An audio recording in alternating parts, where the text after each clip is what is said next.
I do want to ask though that if you can put your phone on silent mode before we begin our proceeding. And for housekeeping purposes, obviously it's a non-smoking facility. The public facility, if you're going to use the bathroom, you have to go through the door where you came in, and it's over to your right.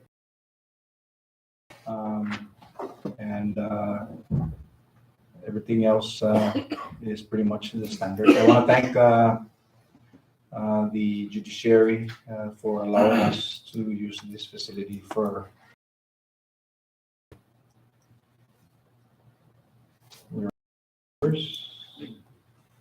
ready.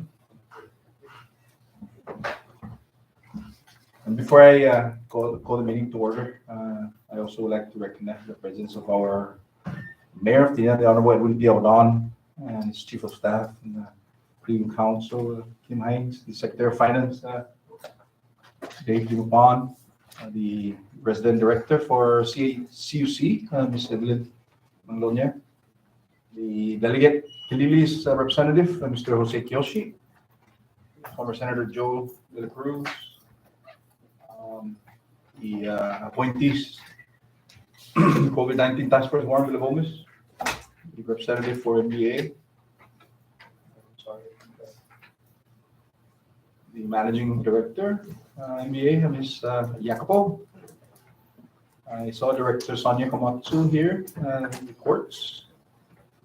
Welcome to this session, and thank you for allowing us to use your facility. And if I miss anyone, please forgive me.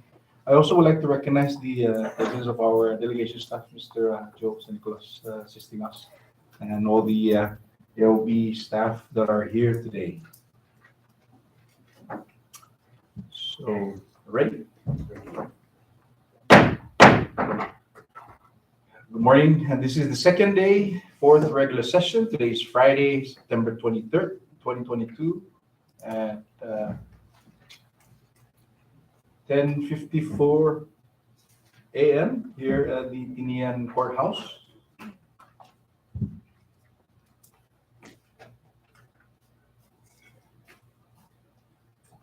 And at this time, the chair would like to ask everyone to please rise for a moment of silence.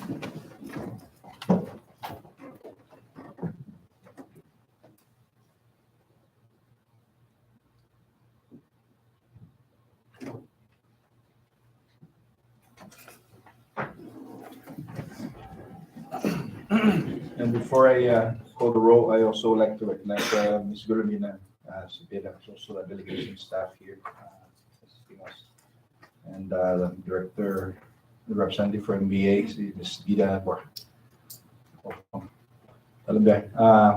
So, clerk, please call the roll. Senator Cruz? Here. Senator De Jong Guerrero? Senator Hugo? Yes. Mr. President? Gaye. Senator Kim Neighbors? Senator Manglodia? Senator Kiluba? Senator Sablan? Gaye. Senator Santos? Mr. President, 8 members are present, 1 absent. With 8 members present, we have, and 1 absent, we have a quorum to conduct with this Senate session. And let the record reflect that by rule, the Senate rules, we do allow a virtual appearance by members that are currently in the CMI, in which case Senators Santos and De Jong Guerrero are appearing before Zoom. They are situated in the island of Saipan right now. I think they're in the Senate chamber. And Senator Manglonia is hereby excused from this session. Before I go to item B, I recognize the floor leader to offer an appropriate motion to suspend some of the rules to amend the rates of order of business. Senator Sablan. Thank you, Mr. President. And at this time, I'd like to offer a motion to suspend Rule 3, Section 3 of the official rules of the Senate and in compliance with the Open Government Act to amend today's agenda in order to receive any correspondences that has been received after the call. So moved, Mr. President. So offered by the floor leader to amend today's order of business. Do I hear a second? Discussion, ready? Clerk, please call the roll, suspend rules. Senator Cruz, Yes. Senator De Leon Guerrero, Senator Hoku, Okay. Senator King Neighbors, Okay. Senator Cuba, Okay. Senator Sablan, Okay. Senator Santos. Mr. President, Okay. Mr. President, all 8 members voting yes. With 8 members voting yes, the suspension of rules hereby approved. Floor leader? Okay. Okay, so we move on to item B under public comment. This is the portion of our session where we allow members of the general public to comment on items before today's session. So any items that is included in today's order of business is the subject for your public comment today. So the floor is now open, and whoever is going to present, kindly please state your name for the record.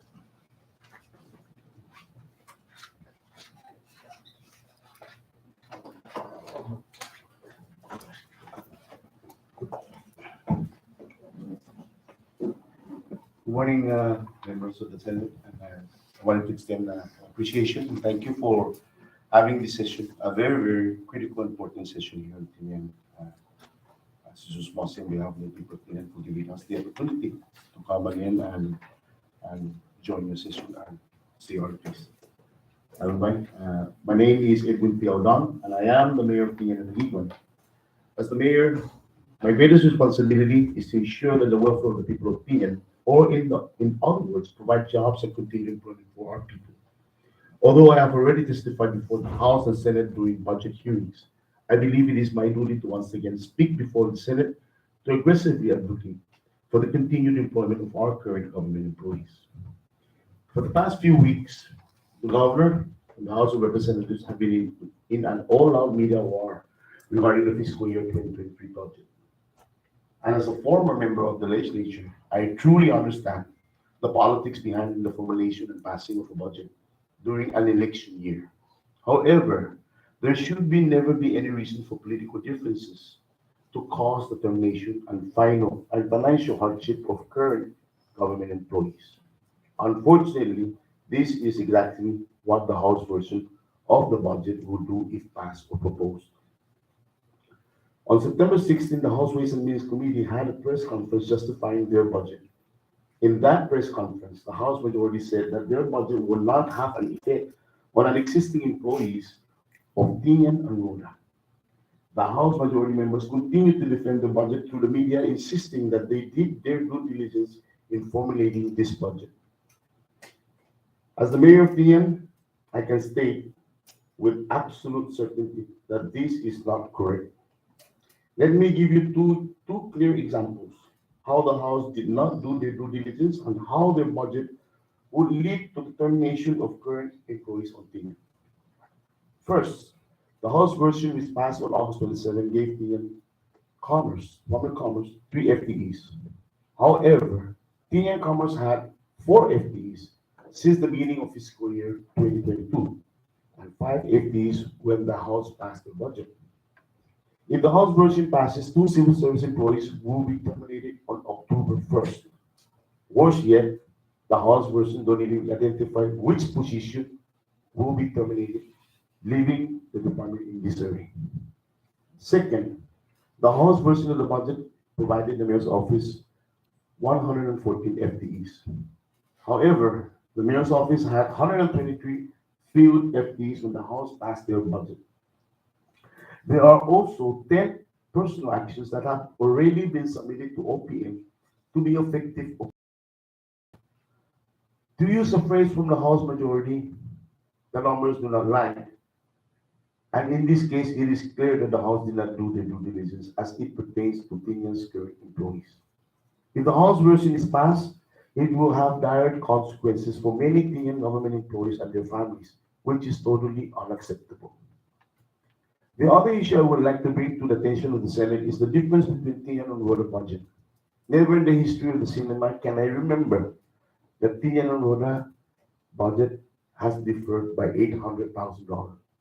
As I am not sure of the reason for this considerable difference, I am only left with the assumption that it was for political reasons.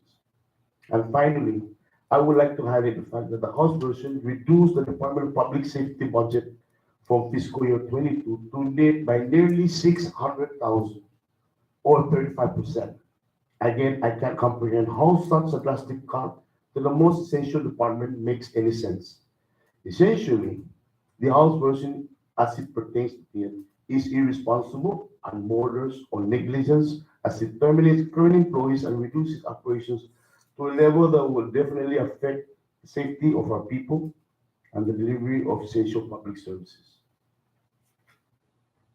In closing, I know that we are only 7 days away from the end of fiscal year, and tremendous pressure will be placed on the legislature to pass a budget in time to prevent a government shutdown.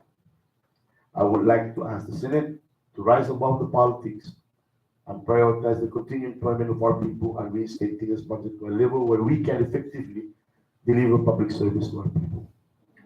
On another note, I wanted to also thank the governor. In your agenda, I saw that we signed Tingan Loculo.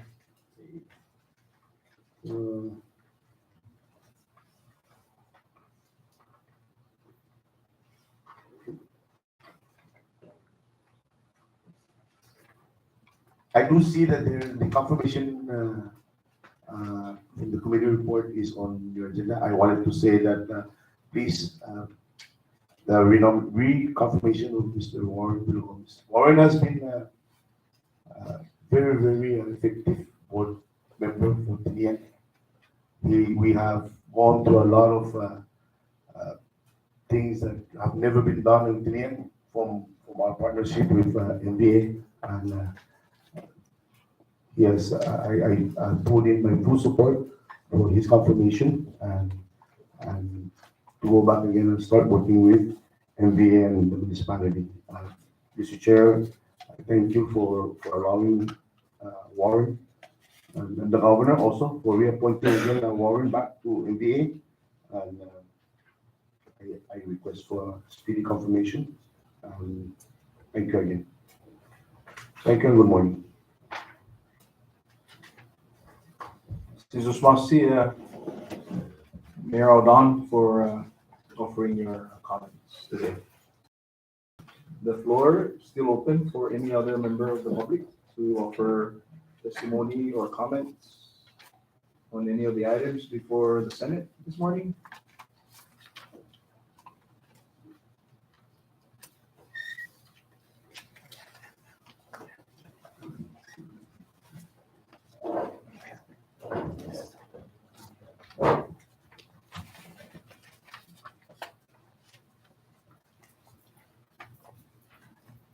Good morning, honorable senators. Thank you for this opportunity, and thank you, Tinian, for hosting this important session today. My name is Sonia Camacho. I am the Director of Courts, and I am here on behalf of the leadership of the Commonwealth Judiciary.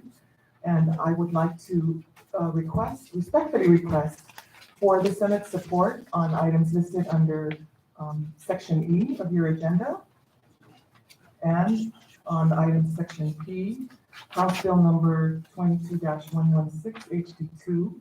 We would like to just on the record seek your consideration and support for the judiciary's budget submissions. And you have our initial submission submitted by the Chief Justice and following amendments that came thereafter. I am present with our Acting General Counsel, Matt Brown, and our Budget and Finance Director, John Villagomez, to assist you with any questions you may have during your deliberations. Thank you. Jesus Masi, Director Sonia Camacho. Any other member of the public that wishes to offer public comment on any of the order of business before the Senate this morning? Okay, moving on. Thank you again. And moving along, the chair recognizes the floor leader. Thank you, Mr. President. Before we move along in our agenda, I'd just like to say for the record that we did receive a communication in reference to House Bill 22-113.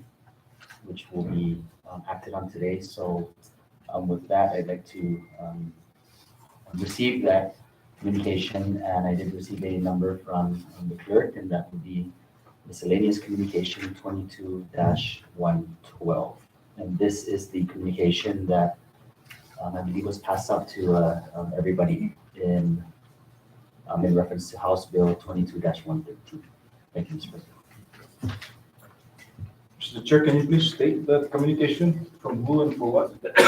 This is a communication written to you, Mr. President, and it is a letter of support on the amendment of House Bill 22-113. I believe we'll be acting on that legislation today, and this is by received or written by Mr. Jose P. Kiyoshi. The miscellaneous communication number will be 22-112. Thank you. Nothing further? Nothing further. Thank you. Moving on, item C, reading and approval of the journal. Floor leader. Thank you, Mr. President. We have two journals for action today.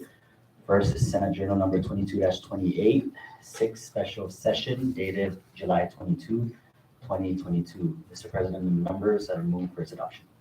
Motion offered by the floor leader for the adoption of Senate Journal 22-28 and has been seconded. Discussion? Ready? All those in favor for the adoption of Senate Journal 22-28, please say aye. All those opposed say nay. Motion carries. Senate Journal 22-28 is hereby adopted. Floor leader. Thank you, Mr. President. Our final journal for adoption is Senate Journal number 22-29. This is the first special session within the fourth regular session, and this is dated August 9, 2022. Mr. President and members, I move for its adoption. Motion for adoption of Senate Journal number 22-29 is offered by the floor leader. Do I hear a second to that motion? It's been seconded. Discussion? All those in favor of the motion for the adoption of Senate Journal 22-29, please say aye. Aye. All those opposed say nay. Motion carries. Senate Journal 22-29 is hereby adopted.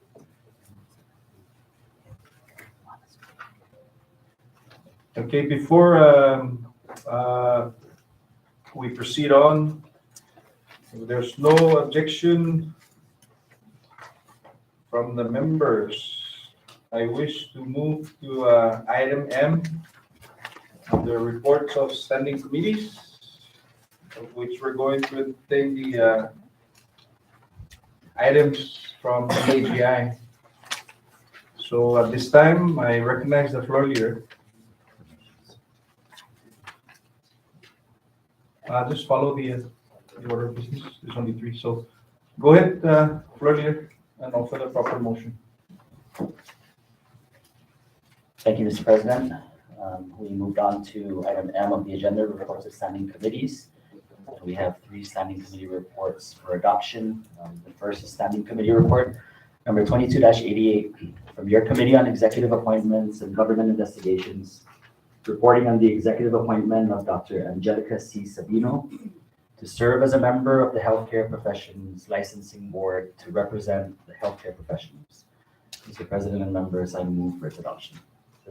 Motion for adoption of standing committee report number 22-28 as read out by floor leader has been seconded.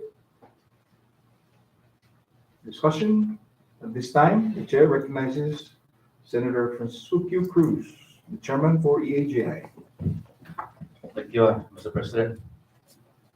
Mr. President, your Committee on Executive Appointment and Conversation are ready to report our standing committee report number 22-88. And this is the executive appointment of Dr. Angelica C. Sabino to serve as a member of the Healthcare Profession Licensing Board representing healthcare professionals. Mr. President, your Committee on Executive Appointment and Investigation, to which was referred the reappointment of Dr. Angelica C. Sabino to serve as a member of the Healthcare Profession Licensing Board representing healthcare professionals, begs to leave the report as follows. After review and consideration of testimonies provided, your committee recommends the confirmation of Dr. Angelica C. Sabino's appointment to serve as a member of the Healthcare Profession Licensing Board representing healthcare professionals. Pursuant to Rule 8, Section 5 of the Official Rules of the Senate, it is the duty and purpose of your committee to report to the Senate for legislative action pertaining to the appointment of Dr. Angelica C. Sabino to serve as a member of the Healthcare Profession Licensing Board, representing healthcare professionals. Your committee has examined all pertinent documents related to the executive appointment of Dr. Angelica C. Sabino's overall credentials to serve as a member of the Healthcare Profession Licensing Board. In summation of all written and oral testimonies provided to the committee, there are no written testimonies in support of the appointee. One oral testimony is in support of the appointee, of which one hard copy of the appointee. Hard copy of the testimony stated were submitted on the date of the hearing, and no written or oral testimonies in opposition of the appointee. Additionally, your committee stated several recommendations, issues, and concerns to the appointee are included in this report. And based on the overall assessment of Dr. Sabino's credentials, experiences, testimonies, goals for the agency, and other relevant issues considered, your committee is convinced that Dr. Sabino has the qualification, leadership skills necessary to serve as a member of the Healthcare Profession Licensing Board. The public hearing was conducted on August 23rd, 2022, in the Senate chamber of the Honorable Sus P. Magnas Memorial Building, Capitol Hill. And during the hearing, certain recommendations, issues, and concerns were raised for the appointed to address and look into when confirmed as a member of the Healthcare Profession Licensing Board. She was also accompanied by Mr. Theodore Archer, the chairman of the Healthcare Profession Licensing Board.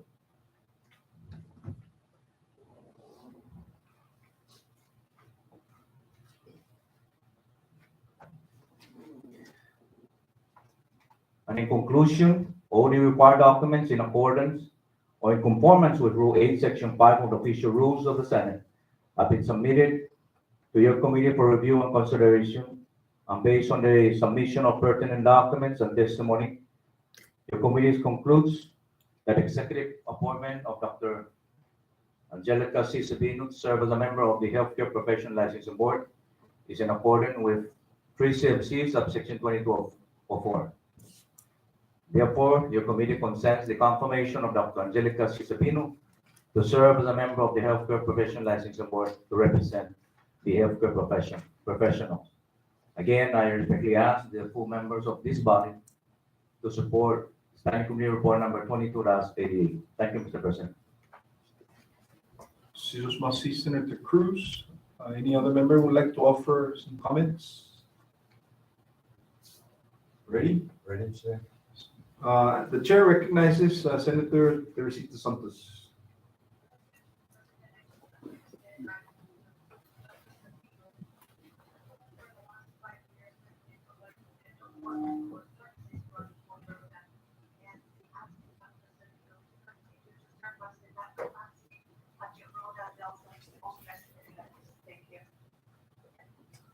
Jesus Masi, Senator Santos. Any other members? Recognize the Chairman, Senator Hoku. Well, Mr. President, as stated by the chair, we have had the opportunity to meet with Dr. Sabino during her public hearing, and it is good to know that being a family of professionals in dentistry and continuing to provide services to our people with the service of dentistry. We, the committee members, are really confident that having to confirm Dr. Sabino will be a great asset and services to the entire Commonwealth, most especially as he will continue to provide services to our students and other emergency care that requires her services. So that on that there that concern toward Dr. Sabino's commitment and acceptance to be reappointed to this service that she will be providing the Commonwealth in general. Thank you. Jesus Masi, Senator Hoku. Any other member? Clerk, can you please call the roll for the adoption of number 20, Committee Report 2288? Senator Cruz, Yes. Senator Leon Guerrero. Yes. Senator Hoku, Again. Senator King Neighbors. Yes. Senator Kiruba. Yes. Senator Sablan, Okay. Senator Santos. Mr. President, Again, Mr. President, all 8 members, 1 yes. with 8 members voting yes, Standing Committee Report number 22-88 is hereby approved. Floor leader. Thank you, Mr. President. Next item under M of the agenda, Standing Committee Report number 22-89, Career Committee on Executive Appointments and Government Investigations. Reporting on the executive appointment of Mr. Donald R. Brown to serve on the Commonwealth Utilities Corporation Board of Directors to represent the 3rd Senatorial District. Mr. President and members, I move for its adoption. There's a motion offered by the floor leader for the adoption of Standing Committee Report number 2289. And it's been seconded. Under discussion, the chair recognizes Senator Cruz. Thank you, Mr. President. This is the second committee report of the executive appointment and investigation.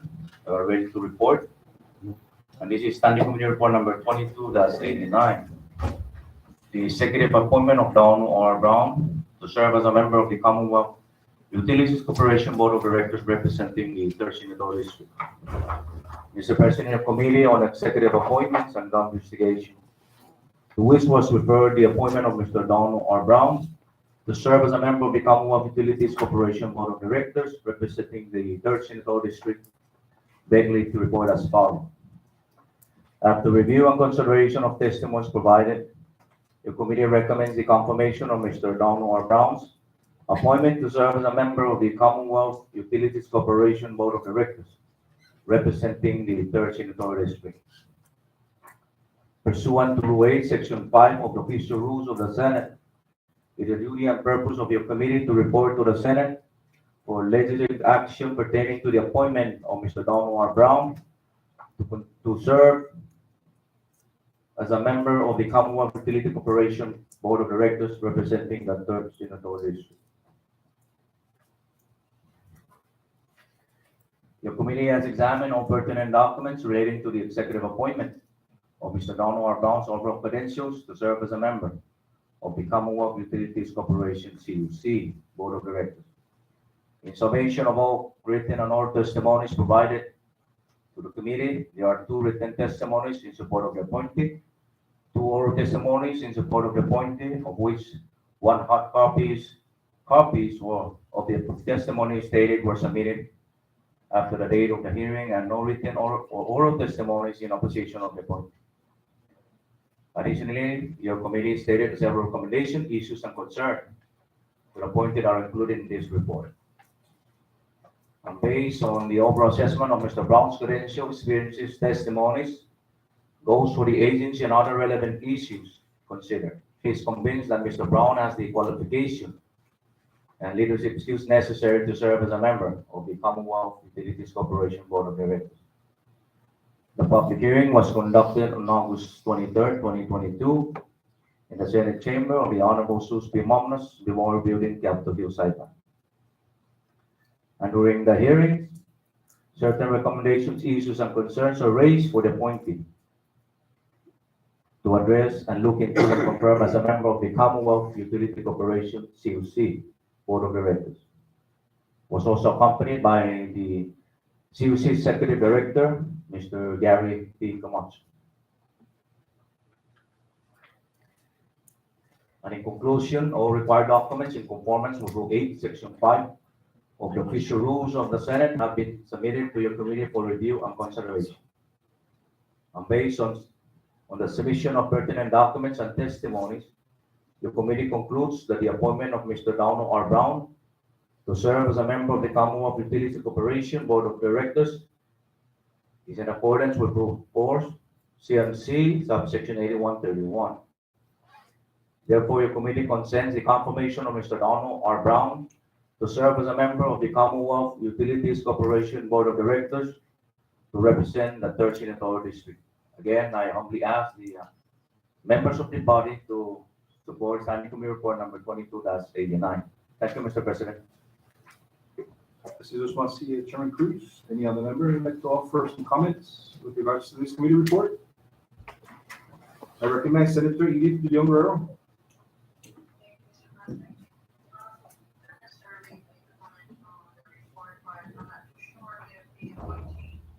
The nominee is present in the TDM facility for his confirmation, but I do want to go on record, hoping that he would possibly view this recording on his time. And I would specifically want to go into the fact formula, which I'm going to reference my oversight on August 3rd, 2022, on the Commonwealth Utilities Corporation. And on that, during that oversight, we discovered that in the fact formula, the debt recovery rate is also included in the fact rate that is charged against the consumers of the Commonwealth. I would especially place some emphasis on this and hoping that the entire CUC board meets with the current nominees or appointees of the PUTC Commission to look into this, because the audit report allows for allowance for bad debts to be written off from the utilities. However, the debt is still being recovered because the rate itself is being inserted in the fact rate that CUC is charging the consumers of the Commonwealth. Additionally, Mr. President and members, I'm hopeful that there's much more attention given to alternative energy with respect to solar or any other alternative energy that could benefit the Commonwealth. This particular area, this initiative with respect to solar energy to include hedging in the commodities market, and I'm hopeful that the Utilities Corporation, to include the board of CUC, would engage with a financial consultant to get much more fluid with respect to how our hedging are done in the commodities market. And lastly, Mr. President, because the PUTC is also involved in overseeing the telecommunications sector of the economy, and I understand that Mr. Brown is not heavy on the utilities sector with his resume, but I would give him credit on his management background.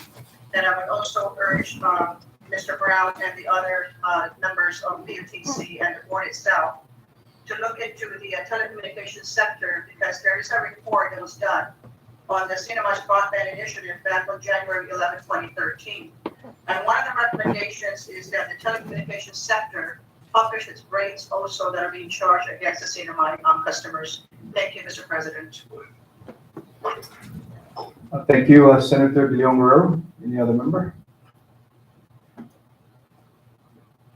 Mr. President. Recognize Senator Santos. Instructed issues and concerns that were raised by our citizens during the public hearing of Mr. Brown. And one which was earlier mentioned by Senator Venus, is the fuel adjustment charge. This is one of the most pressing and stressing issue in the Commonwealth. There was this joke that I want to make, that it reads like this: when I was young, I used to be scared of the dark. Now, when I see an electrical bill, I'm scared of the light. And so, Mr. President, we ask that Mr. Brown work closely with other CUC board and Public Utilities Commission to address this very pressing concern. I'm happy to read in the committee report that the feasibility study on renewable energy package for Rhoda has been accomplished, and I strongly urge or encourage our CUC board of directors to facilitate and approve and finalize the package so that the cost of power rate will gradually increase by Rhoda. I've also read that there were some concerns raised with respect to encroachment of CUC properties into private properties. That CUC collaborates with DPR in regards to providing the necessary infrastructure to those hosted areas that are without these infrastructures in place. Thank you, Mr. President. I yield. Mrs. Osmasi, Senator Santos. Any other member who would like to offer? Senator Victor, recognize. Yeah, thank you again, Mr. President. I'm very happy that the appointee is present this afternoon, this morning. And I hope, Mr. Brown, that you've heard the concern of the two senators. In light of that, I'd like again to reiterate our concern with CUC when CUC Board of Directors are completely assembled to discuss further enhancement of infrastructure, which concern us most specifically on the homestead area, both the power service and the water service. There are areas that may require homesteaders for villagers, sewer installation, but for Rhoda and Tinian, I guess you should further discuss this and bring this up among the board members. How can we address the homestead individuals that are ready to construct their house and prepare the resident to be of service on the power and water system. And I hope that you can bring that again back to the table when you are confirmed and sworn in. I hope that we can get resolved after your first meeting with the board of directors. I just want to follow that up during our conversation, during your public hearing. Thank you. Jesus Masi, Senator Oku. Any other member? I wish to just say a couple things. Mr. Brown, thanks for joining us this morning. Certainly your appointment is very critical, and you've heard the members that are presenting some of their recommendations and concerns, and I ask that you take those very seriously. I do know that it's critical that you must, upon confirmation, that you must get right on the, on the ball with the other members that are currently serving. Please note all the time that you guys are serving there, if you are confirmed, that for every time that you make a determination on anything that has to do, especially with rates, notwithstanding the statutory requirements that the PUTC is going to have to review that, there's always Tinian and Rhoda, always. There's 3 contiguous islands in the CNMI. We're not one island. So when you do make a determination on any business determination for the corporation, you always think about the challenges that the residents that are staying in Luta and Tinian to heart. Very dynamics. There are some decisions made in the past, primarily here on Tinian, in terms of power production. Take a look at that. It's time that you review that and always think the impact that it's going to create in our community here.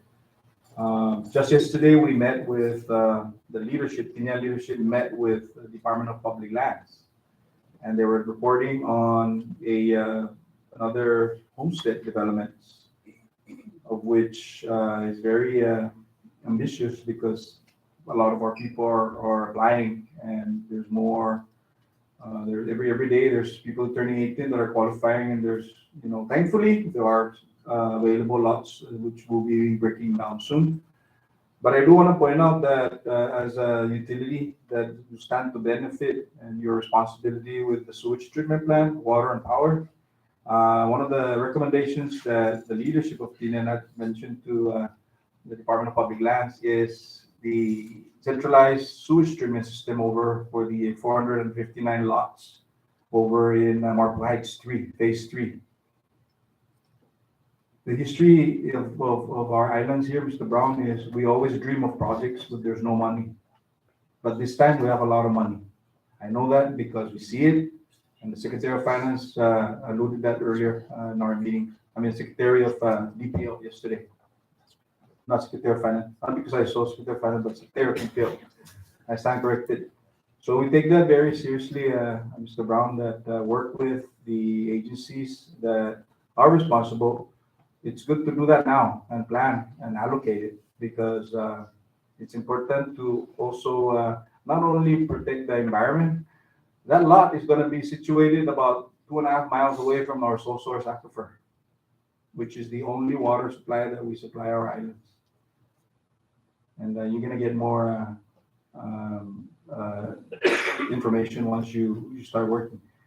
And also, more importantly, if and when we adopt this policy of a centralized sewage treatment system for the new homestead and the neighboring lots, is you also remove the financial burden of our people to always apply for an individual wastewater disposal system, commonly known to us as septic tank individual. I believe now that's about 10 to 15,000. So if you're building a one-bedroom house and you're gonna build that, you better write in 20 to 25,000 of that just for your wastewater treatment. So that's a lot of relief for our people that are potentially gonna be given the lots. So upon confirmation or if confirmed, those issues, among other things that you'll be dealing with, hold near and dear to our people here on Tinian, or people in the CNMI. So other than the financial aspect of things, have a look at the infrastructure side of things for us here. And I will continue to ask that you support the Tinian Leadership's initiative of the underground power line. We do have already $15 million for that. It's on your vote, it's on your court, it's CUC's vote. CUC's table right now. Work with your the experts there and come up with the feasibility plan as soon as practical. We don't want to wait again for another ground zero no situation. Knock on wood, in the end, was ground zero for the Super Typhoon U2, and it was not a good experience for our community. So the joint leadership of the NIAN with the support from the administration and also Northern Rana's Housing Corporation, the disaster recovery funds, they committed that we move from that project. So hopefully, when the next big thing comes, we don't have to be dealing with power outage at an extended period of time. Who knows what's going to happen? So those are just me as a representative from Tinian, coming from me. Those are that I ask because I'm not, I wasn't there at your hearing. So upon confirmation or confirmed, I'm hoping that we'll be discussing this again in the very near future. Thank you very much. Clerk, please call the roll for the adoption of this committee report. Senator Cruz, Yes.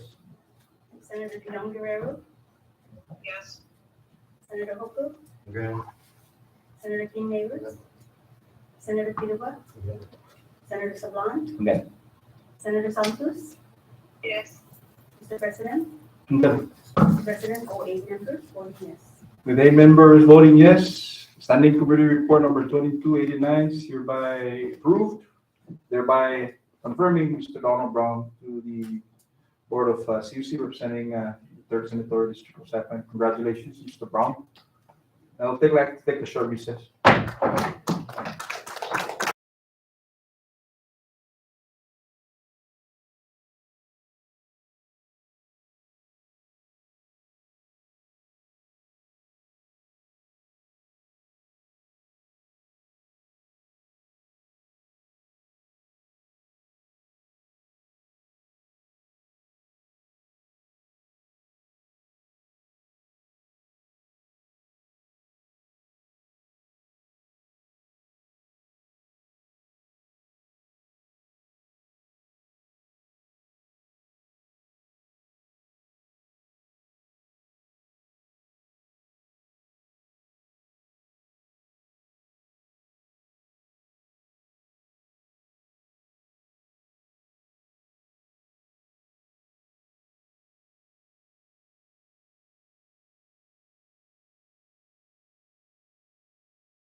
Okay, we're back in our plenary session.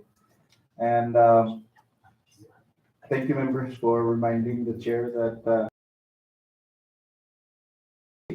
so clerk, by virtue of adoption of Standing Committee Report number 2288, I also to reiterate that by virtue of adoption of Standing Committee Report number 2288, reporting on Dr. Angelica Sabino, that by virtue of the Senate approving that committee report, she is also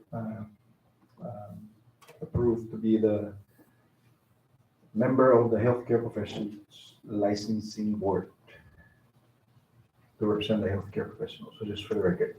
So with that, floor leader, moving on to Standing Committee Report 2290.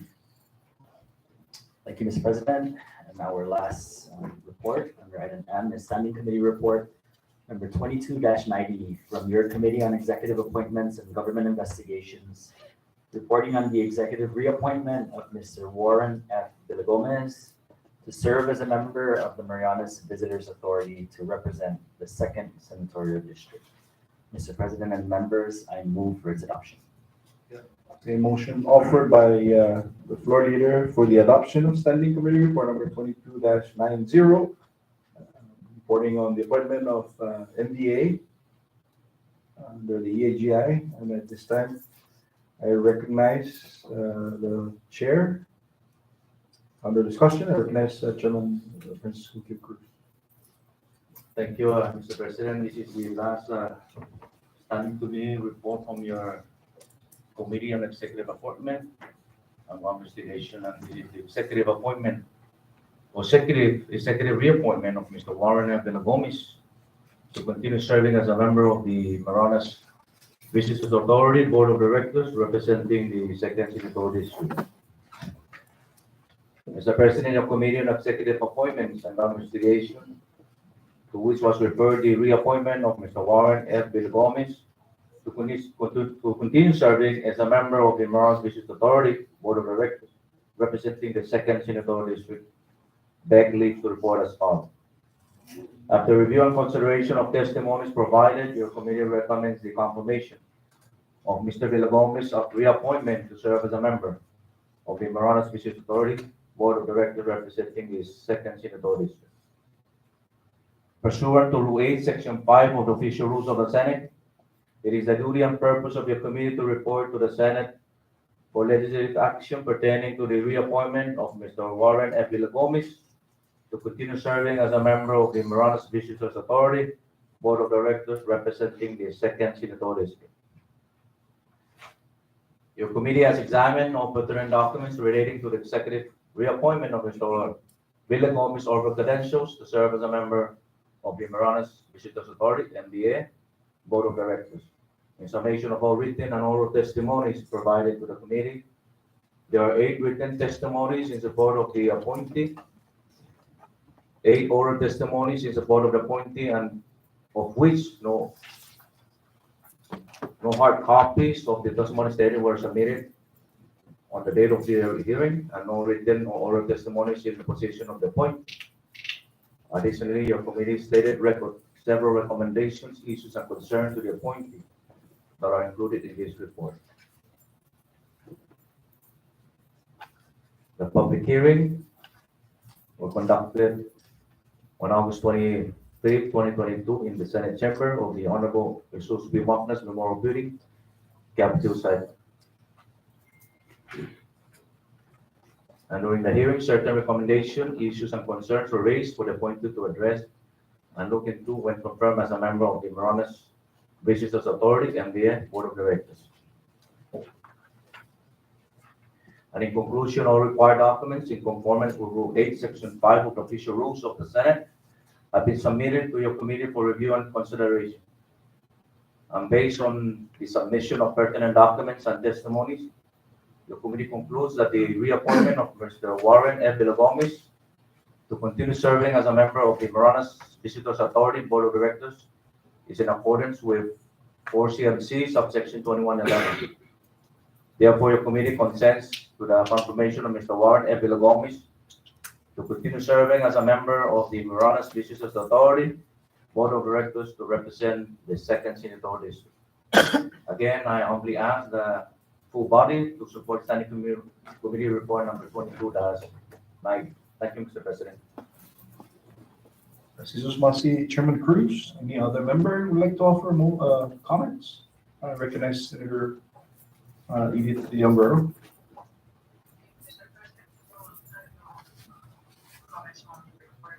However, I guess the nominee is on tenure as well for the other members, but I do want to make a statement on record to encourage the nominee alongside all the other members of MBA to include the management of MBA. I have received numerous concerns from businesses regarding the management and maintenance of the parks of the Commonwealth. I'll speak about Saipan since I am on Saipan. And it's pretty alarming regarding the fencing of certain tourist sites on Saipan, and it's very risky. At any given time, a tourist can be standing there, or for that matter, a local resident, and that fence can give way and fall over the cliff. I understand we're in a tropical zone, but I believe that we can put much more effort to work closely with Parks and Recs, DPW, and CUC to ensure that the maintenance of parks for our citizens, to include the tourists, are maintained properly so that everybody can enjoy it. I understand that, there's a lot of reports coming out that anything we do must also benefit the local residents of the Commonwealth CNMI-wide.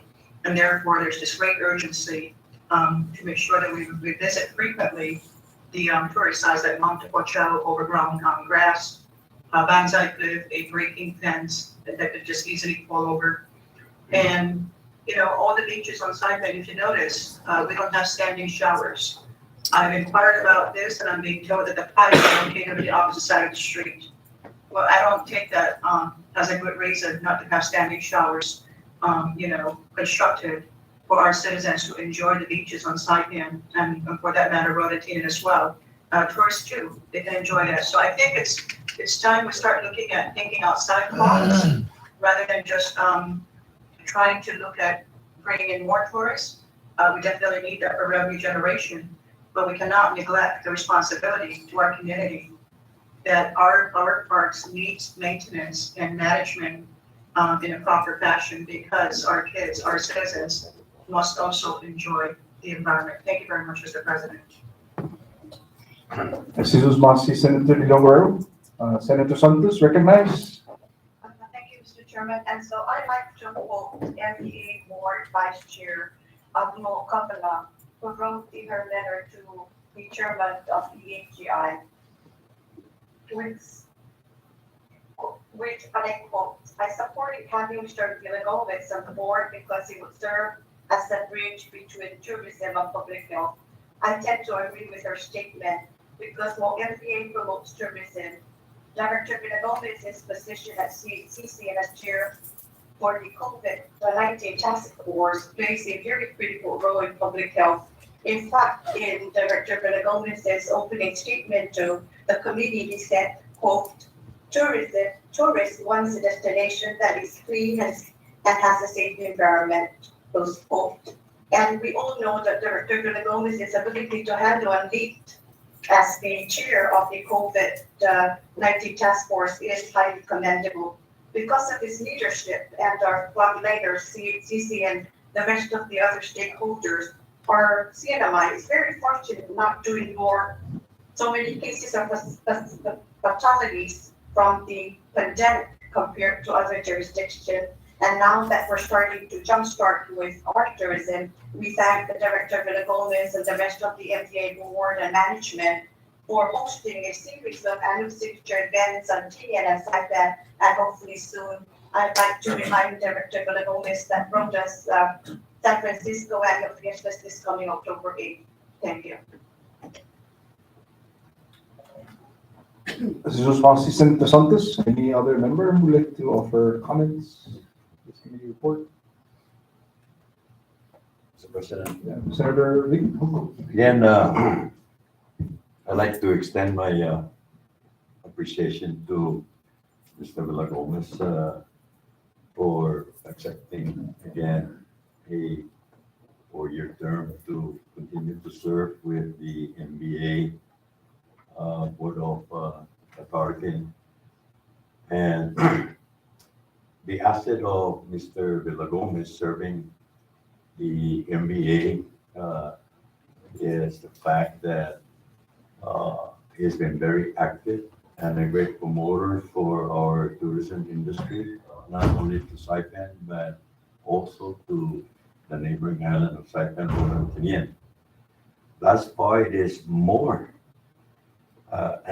more of an asset for his involvement with MBA as he deals with the last pandemic that we have, that even come to the point that we realize the decrease in tourism arrival. And I'm very happy also that along with the two Tyson funds, together with CPA chairwoman, to have really looked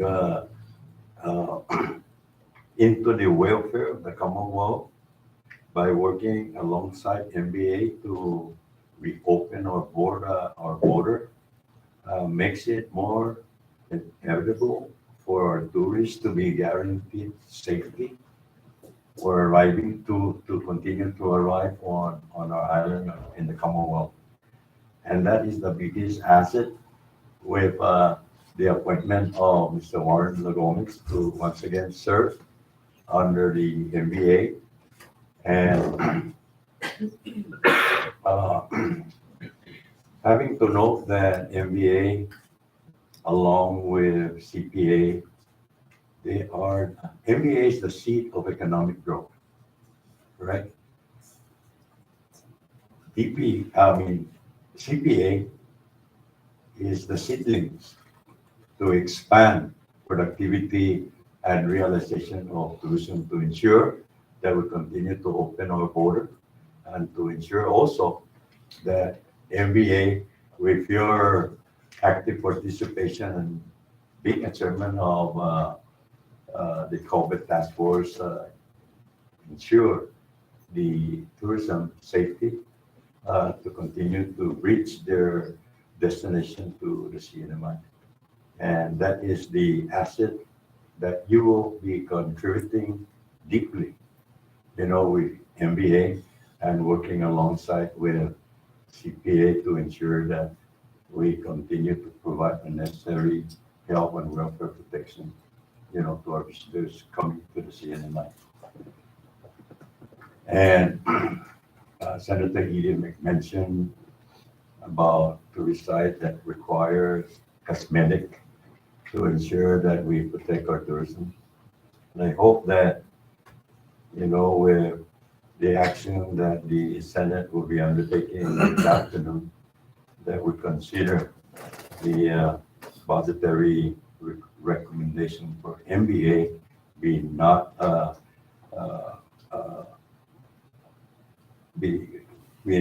will not be in any way reduced, and more so to emphasize more of the operational support, so that this concern that was just raised, which is supposedly for MBA executive director to ensure that its staff look into that, but requires more attention and action for her to commit any expenditure to ensure that the tourist site requiring cosmetic will be addressed as soon as practical. So I hope that in your next board meeting, you can probably express that concern from some of the members putting this out, to protect the welfare of our tourist industry. Thank you, Mr. President. This is Senator Hukuk, any other member? The chair has just a few comments that I would like to offer. Again, thank you, Mr. Villagomez, for continuing, or for your interest to continue serving another hat Not that you're not busy. Um, Couldn't have said it any better as far as the response and the partnership that you've led along with our hardworking board chair, Kim Hines, to ensure that despite the global concerns, we were able to survive and we were able to come out of this uh, very grave situation with limited, very minimal consequences. That's pretty outstanding as far as the statistics is concerned, in the State of the Union. But primarily, I wanted to localize things with regards to the decisions that have been rendered, working with our good mayor here, the Tinian leadership in ensuring that despite the height of the pandemic, we were able to continue on with signature programs that the mayor has been very active in doing, and we certainly appreciate all the support. And we ask that if confirmed, that you continue doing so and more. Um, True. There are still. Congratulations with the resumption of the Japan flight. Um, that is very forward-thinking and very aggressive uh, undertaking by NBA and administration in terms of trying to lure back their Japanese tourists. I continue to have confidence in your leadership in the NBA and also with public health that we continue rising back to a more stabilized and sustainable new economy here in the CNMI. Let's not forget that for 40 some years, it's always the tourism bread and butter. For some reason, we are so close although we are very close with our market, but we also have a challenging, we have competing interests with our neighboring islands of Guam, and that's a good thing. It makes us better. Despite all the challenges, I'm very confident that we're going to get out of this and continue to ask you to work closely with the board members, the administration, and our municipal leaders, and mayors of Rota and Tinian primarily. No, that conseguimos na kuningata. So with that, Madam Clerk, please call the roll.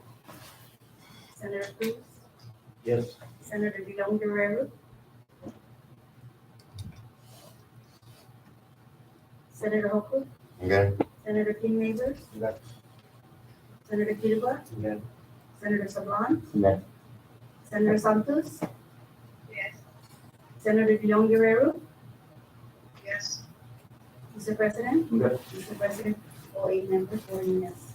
With 8 members voting yes, standing committee report number 2290, hereby adopted by confirming Mr. Warren F. Villalobos serve the member of Marianas, continue serving in the Marianas Visitors Authority to represent the island of Tinian, 2nd Senatorial District. With that, the chair wishes to call for a short recess.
We're back in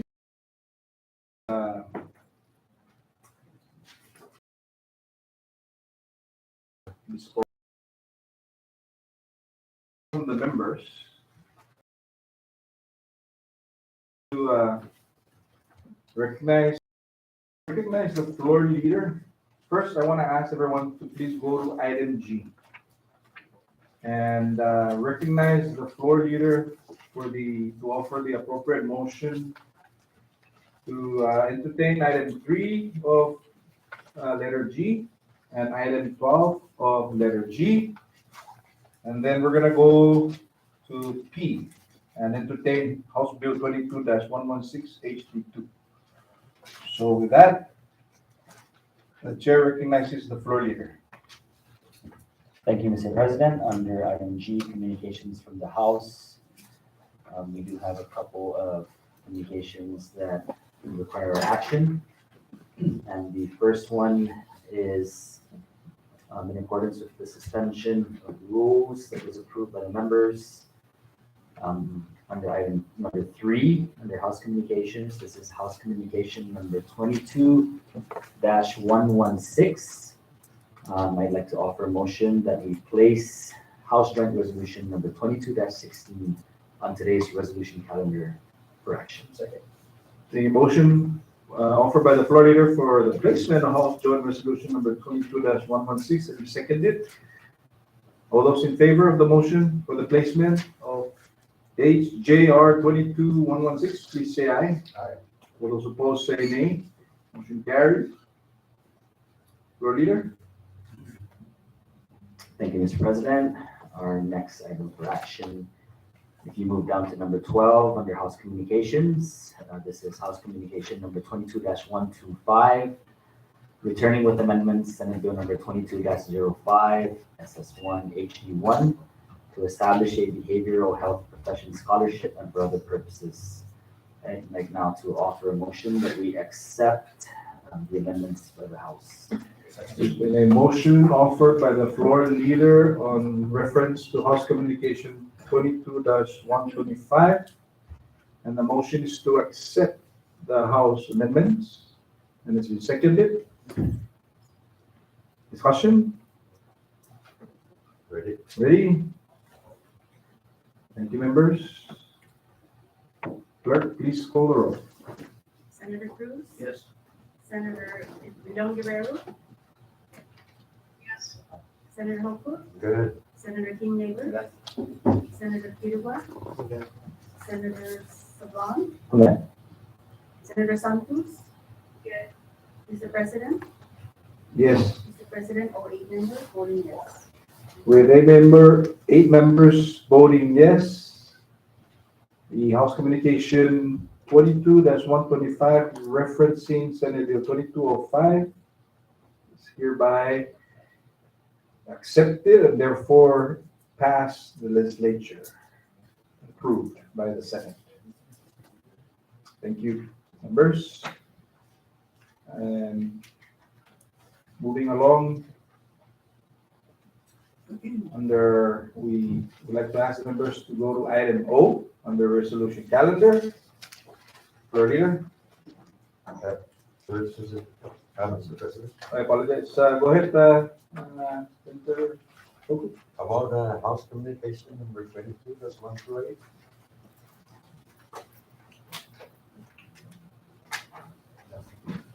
Is that in the calendar? That is already on bill calendar, Senator. So we're good. Okay. Okay, so with that, Okay, thank you. okay, thank you. Thanks for referencing that. Resolution calendar, floor leader. Thank you, Mr. President. We have one resolution under resolution calendar.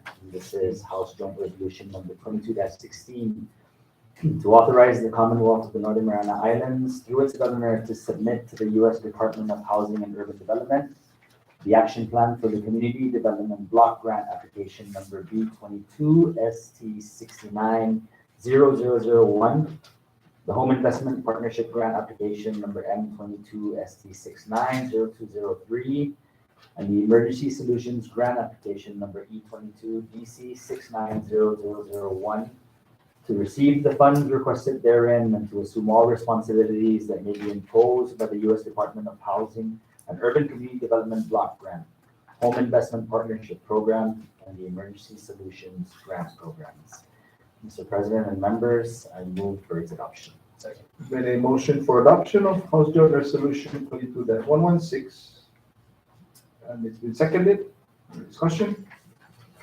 Ready? All those in favor for the adoption of House Joint Resolution 22-116, please say aye. All those opposed say nay. Motion carries. House Joint Resolution number 22-116 hereby adopted by the Senate.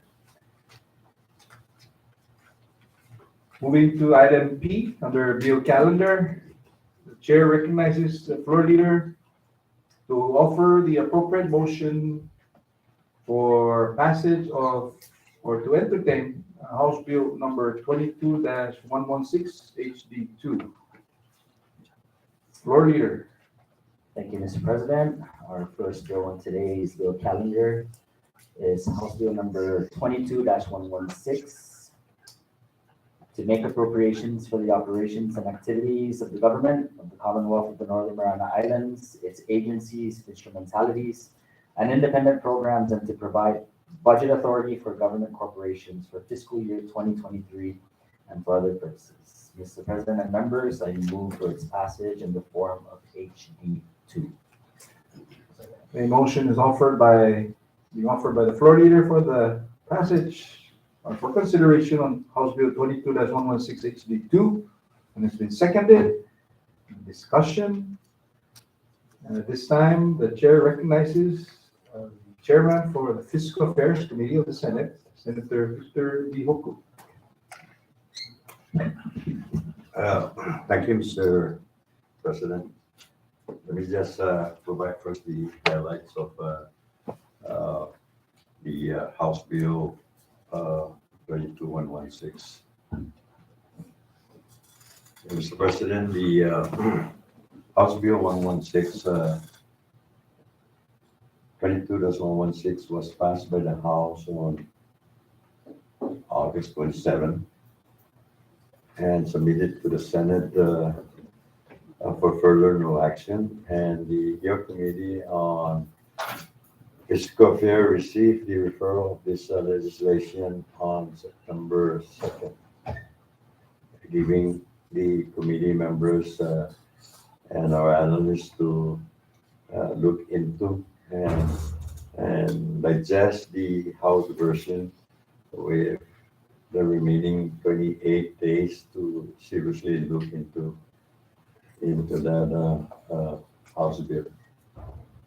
And I understand that the committee have access to review House Bill 22-116.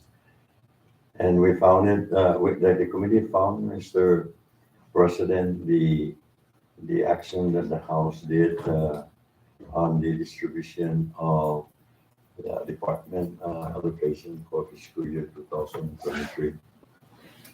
And we have further discovered what had happened in the House version. That when we received the budget submission from the governor, the allowable funds from ARPA to support the local funds or the personnel costs for 2023, the House, instead of taking the 80% of the local available resources, they make an amendment and do the reversal. That they took ARPA funding to have funded the employees FTE at 80% and use the local available funds to service the 20% for fiscal year 2022. And the committee are very concerned by that action, as what the committee also found out that the available submission for legislative action from ARPA provide only 32 million to support the 80% from the general fund. And and the action that the House took will really provide chaotic uh, position of OFTE comes the following fiscal year. And by using the 20% of the local funds to fund other department locally and using ARPA 80%, that does not put any continuing employment to all the government employees that are being paid today under fiscal year 2022 under the local funds. And that uncertainty really plays all government employee in jeopardy comes the following fiscal year. So your committee decided to return the House version and use the 80% local and continue to use the 20% from ARPA to assist the department. And what we found out that the House collapsed the general fund to fund the 25% retirement, 25% benefit, as well as to fund the matching for the Medicaid matching of the Commonwealth share from the federal. And and by doing so, with that, Mr. President and members, is that the governor already came out in his press release that advising all retirees that they will be guaranteed payment for the first quarter. But yet, the House version submit 13 million in their version to fund the 25% and not considering the commitment that the governor has put out already to pay the retirees 25% for the first quarter. So that is one that your committee returned that amount that was used from the general fund to fund 100% the 25% retirement, as well as we took that away to fund from the general fund the Medicaid share of 7.2, as indicated in the House budget that they have funded the Medicaid at $9 point some million also. So with that version, the Senate, your committee and the Senate seriously look about the impact of this House action. Not only the House Bill 22-116 eliminate OFTE throughout the Commonwealth operation, total FTE that impacted this present employee in the number of 2,100 that was eliminated from ARPA assistance. And I believe Tinian also, and on that breakdown, I think Tinian was eliminated 294, and Rota was eliminated 296 from that number of 2,100. And the rest of that elimination of ARPA assistance, the balance of those, when you take away Rota and Tinian, the rest will impact the island of Saipan personnel under ARPA getting their payroll from that account. Further to that, again, they have eliminated 31 positions for the island of Tinian under the general fund and 32 in Rota, and I think 103 from the Alanao stipend. Now, the concern that your committee have, Mr. President, is that all this deletion from, most particularly from the general fund, is that House Bill 22116 delete all this position without identifying what position is deleted and the number or the salary cap that was taken out, thereby giving, for example, the mayor of Rhode and Tinian have no idea who will be renewed comes October 1st. And contractual obligation from the both municipality have to be initiated practically this month. So I don't know if both mayor of Rhode and Tinian can execute any contract for not knowing what position was deleted and what salary range was submitted as well, giving a very complex decision as to which of this employee will take out. And the thing is here, Mr. President and members, is that it is not even detailed whether the deletion of these employees, FTE, are all or contractual employee or civil service. There is no indication of what was removed from what FTE was removed being paid by the general fund. And what the Senate did in their proposed amendment is to restore back the 80% from the general fund to fund all the government employees working this fiscal year 2022, and 20% of the ARPA will also subsidize those positions needing subsidy from the general fund. So the Senate restored that back and use the governor recommendation submission to the legislature for fiscal year 2023. That is one of the major changes that the Senate reinstate back, because we would like to ensure that all government employees that are being paid today under this fiscal year will have a continuity of confidence for their continued employee comes 2024 fiscal year.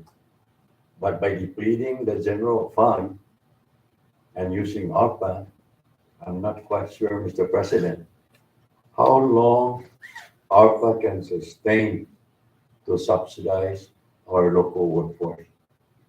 Thereby, if and when ARPA fund runs out, then we are telling all government employees that they have no guaranteed work in the year 2024. And that was the major concern of your committee. And by restoring back the original version of 2022 and in conformance with the governor's submission for the utilization of local funds to personnel, your committee, your fiscal committee on the Senate just did that to restore back those funding to serve and to fund the local, the FTEs in the government to ensure that their employment have continuation or continuity without having to endure uncertainty with their economic and welfare for their family. And that's one. The other major concern that your committee did is we found an alternative funding that will give the Commonwealth matching fund to Medicaid in the total amount of 7.2, as well as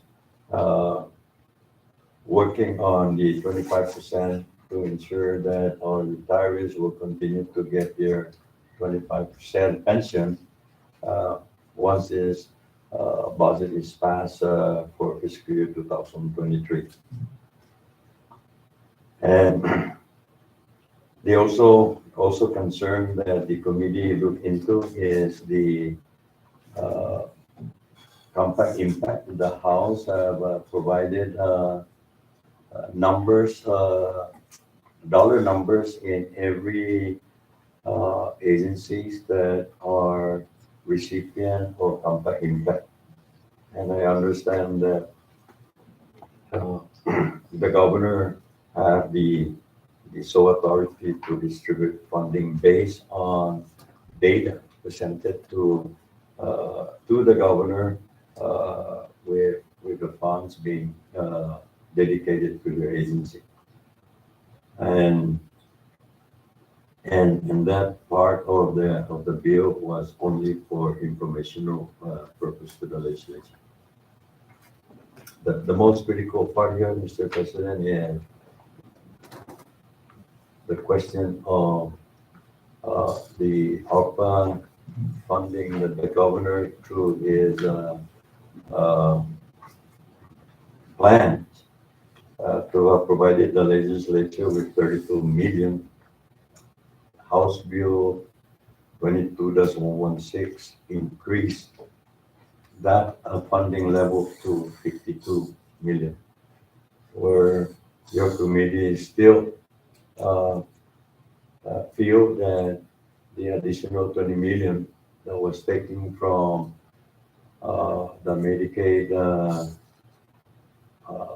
ARPA refund fund or reserve was, which the legislature is not in any way authorized to even appropriate any funding from that particular business unit. And before I go further, I would like, Mr. President, to give also other members to hear the concern regarding House Bill 116, and then I will continue to provide more information with respect to the Senate version amending House Bill 22-116.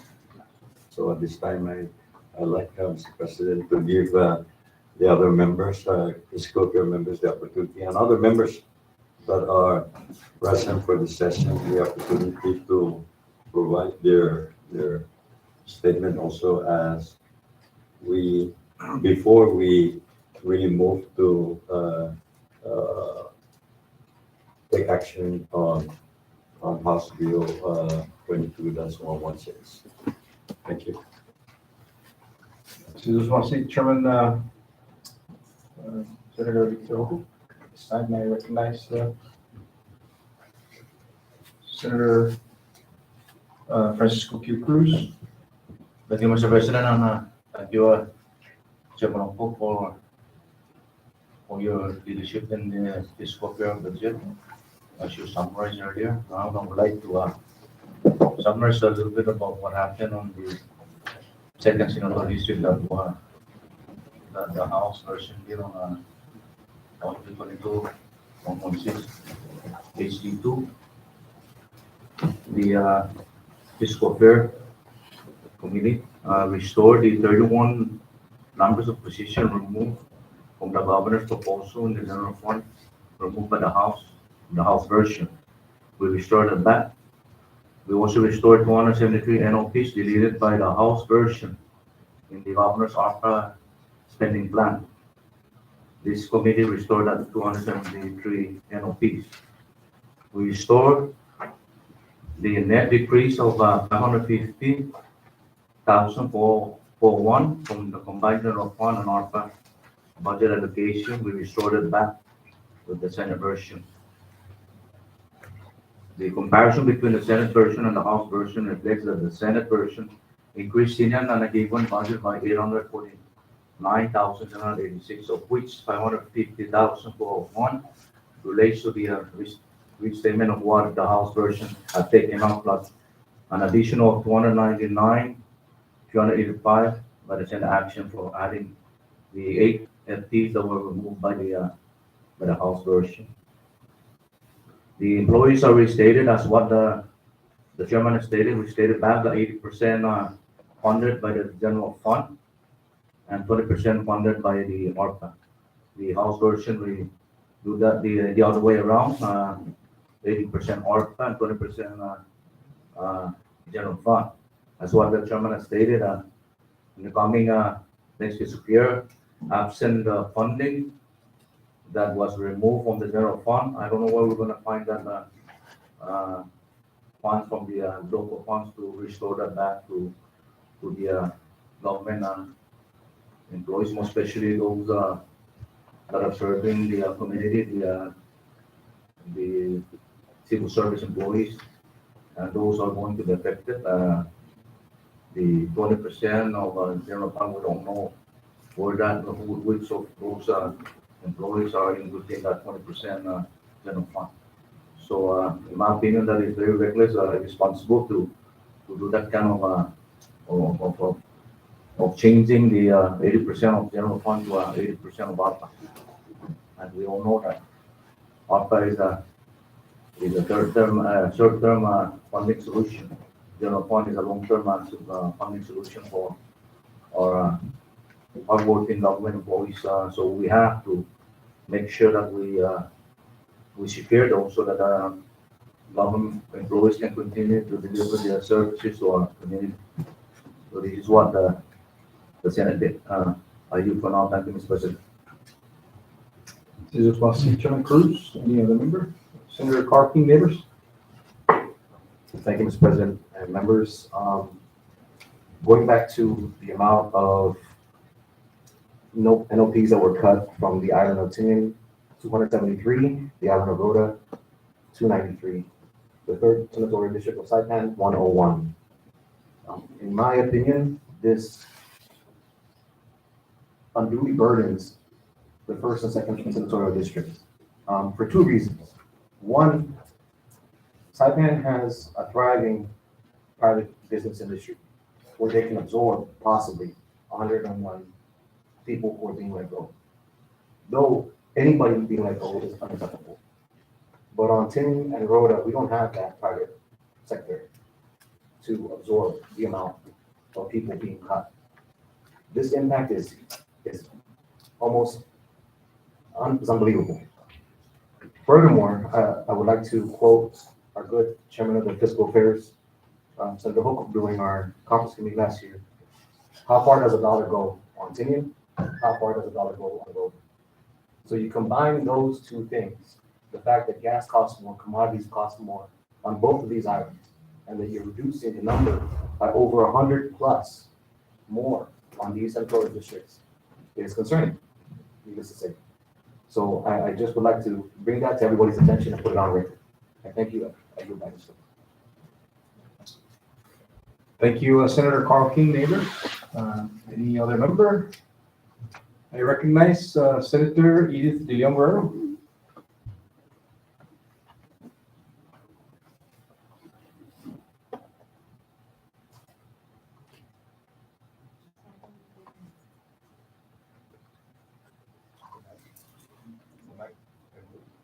Senator De Leon Guerrero, you have the floor.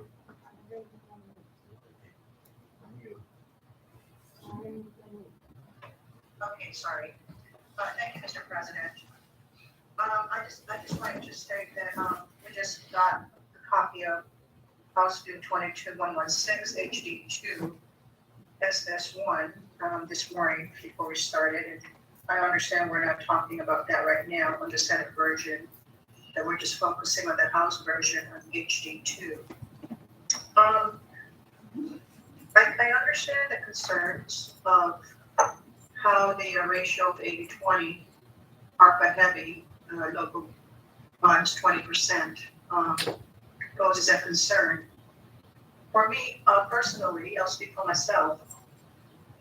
Not knowing the formulary amount allowed under ARPA provision for government operations makes me uncomfortable with a ratio of 80 ARPA and 20% local revenue sources.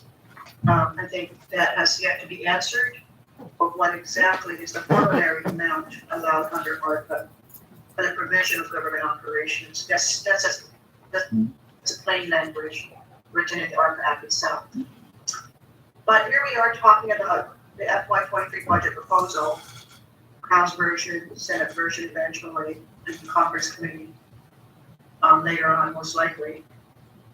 But nobody has ever really questioned or even see what is the true balance, for example, on the FEMA community disaster loan that we received and is forgiven in the amount of $93.7 million.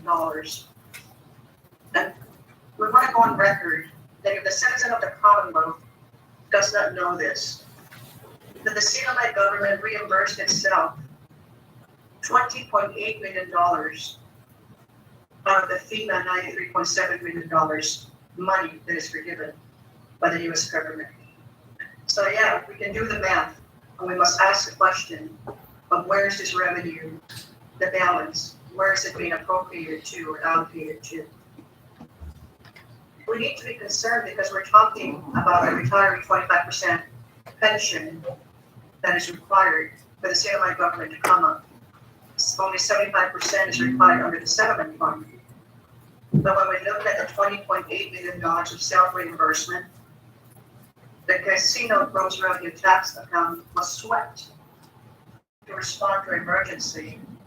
But nobody seems to want to talk about what about the replenishment of the casino gross revenue tax account, considering that the government reimbursed itself $20.8 million from the FEMA community disaster loan. Now, if the people of the Commonwealth also don't know that during the disaster, $6 million was taken from CEDA Development Banking Division to respond to the emergency, the question begs, we need an answer. If that particular money is to be returned back to CEDA to roll out to the community, the businesses that are in need of capital infusion to run their business, their operations. Nobody seems to be talking about this, all of this money that are on the books, but we just talked about the local revenue sources of $109 million for appropriation. What about all the other money? And if the 25% for the retiree is a promise for the first quarter of the fiscal year, $3 million only equates to 6 payrolls. Why not give that $13 million for the retiree's protection? So we don't have to work for the remaining of the fiscal years, the remaining 3 quarters. All of these monies, Mr. President and members, the CNMI government needs to be much more transparent. We need to have greater accountability of where all this money is at, the different pots of revenue sources. We need to know exactly where we stand financially. Besides just talking about $109 million for the FY23 budget, but we have different pockets of monies sitting somewhere, not knowing where it's going to be appropriated or allocated to. Thank you, Mr. President. Jesus Masi, Senator De Leon Guerrero, for your comments. Other members recognized? Senator Teresita Santos. Thank you, Mr. President. And so, every year the legislature and the administration is pressed with identifying funding to operate the CNMI government that includes local matching for CNMI, Medicaid, or payment for retirees 25%, payment for DC contributions, insurance, and etc. I understand is cognizant of these concerns and elected to use the general funds to satisfy these agencies and retirees 25%. And by doing so, the House restored it to using ARPA to cover or to fund 80% of the salaries of personnel under the executive branch and municipalities. However, and we have heard the chairman of fiscal affairs who has indicated that to ensure continuity of the employees' employment under the executive branch and the municipalities, and since the legislature does not have the authority to appropriate ARPA funds, it is my understanding that the Senate substitute has funded the 80% of personnel with general fund and 20% of ARPA funds. Now, I'd like to direct this question to our legal counsel. In fact, two questions. And so I'd like our legal counsel to enlighten the Senate as to section 7204 of the Planning and Budget Act. Does this act include ARPA funds? That's the first question. Now, let me go to the second one. The House also allocated the compact impact funds to certain qualified agencies with no known formula. And so our fiscal chair also has indicated that neither do we have that authority to appropriate these funds, and that these funds can only be explicitly appropriated by the governor. So I'd like to ask our legal counsel also if these funds or the section 7204 of the Budget and Planning Act, what's this authorizes us to use this compact impact, what's this funds? Thank you, Mr. President, and I have two more questions, but I'd like the legal counsel to please respond to this. Thank you. Thank you, Senator Santos. For the purpose of the request made by our senator, the chair authorized to the council to respond. Okay, let me start with 1 CMC 7204B of the Planning and Budget Act. It appeared to me that they relied on this provision to support their position that they can add two riders on the budget bill, because it states that under 4204B, it says the annual appropriation acts as enacted or later amended shall not appropriate funds in excess of the total Commonwealth financial resources estimated and established as the limit of the expenditure for the fiscal year, unless the legislature approves additional taxation. That's the tax rider that they're talking about. And two, the Commonwealth receives additional revenues. And they're trying to fit that, to fit their argument that ARPA is additional revenue. They're taking it out of context. This provision is a statutory provision that refers to Commonwealth revenues, nothing else. Let me get to the easiest and simplest argument that this doesn't work. They completely ignored the constitutional provisions. Under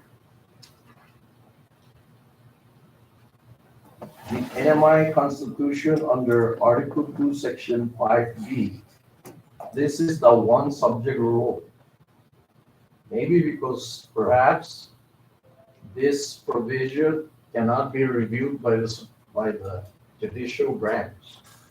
Maybe, I'm guessing. But this is what it says. A bill shall be confined to one subject, except for bills for appropriations or bills for the codification, revision, or rearrangement of the existing laws. What they're trying to do doesn't even fit this definition. Moreover, the most glaring ignorant action by the House is based on Article 3, Section 9A. This provision mandates the governor to submit a balanced budget. In that provision, it allows the governor to recommend and include legislation with respect to taxation. What they didn't look at is the analysis. If you just read that, they try to fit it into a statutory provision. It's Congo 101 when you're trying to interpret a constitutional provision. Where do you go? You don't go to a statute, you go to the Constitution and you try to figure out what was the intent of the drafters. And here's what it says. The NMI Constitution also provides that the budget plan submitted by the government may include legislation with respect to taxation. That's Article 3, Section 9A. However, revenue bills, and the definition, I looked up our good friend Black's Law Dictionary, and it says bills that levy or raise taxes. That's the sugar tax and the cigarette tax. Are passed separately from the budget, quote unquote. Anybody that reads that, it only means one thing. You cannot make that tax, the sugar tax and the cigarette tax, a rider on a budget plan. I'm gonna go to her second question. The compact impact, as stated by the chairman of fiscal affairs, what the Senate did was left the provision that says, I think it's 1.6 million is available for that. Compact impact funds is available.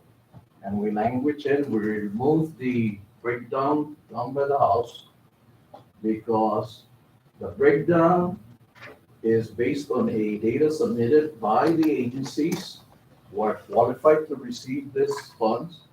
They submit the report, and then the governor there's a formula that they break it down based on the data submitted, and they broke down the amount. So we removed the breakdown that was done by the House, because we don't know where that information is coming from. There is no support to agree to what they did. So we just, in the provision of the budget, it says 1.6 is available for compact impact and shall be based on data submitted by the affected agencies. So I hope that answers your two questions. Jesus Masia, legal counsel, and Senator Santos,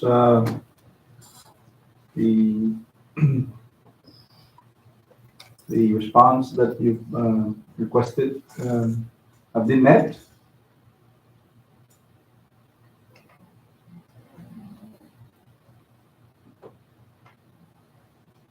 Senator, you're mute.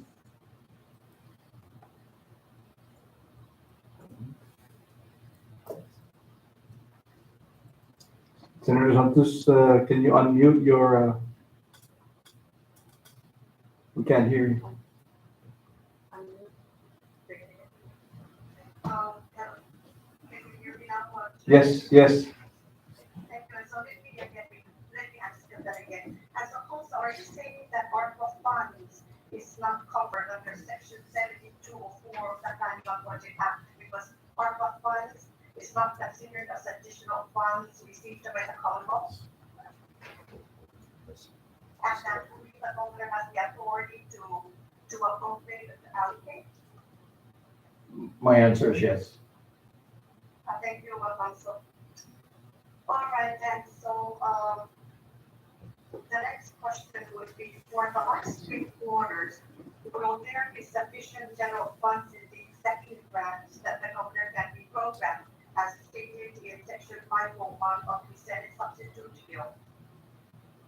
Senator, let me interject before I ask the council to answer that. I think we. No, I'm gonna have to ask you that we withhold, as we do have other options to address some of the concerns that the House presented to the Senate with regards to the budget, and that would be forthcoming. So I ask that you withhold that question for now, and you be getting your time to get a response from that. Okay, thank you, Mr. President. I'll come back. Thank you. We appreciate it. Thank you, Council. Any other member?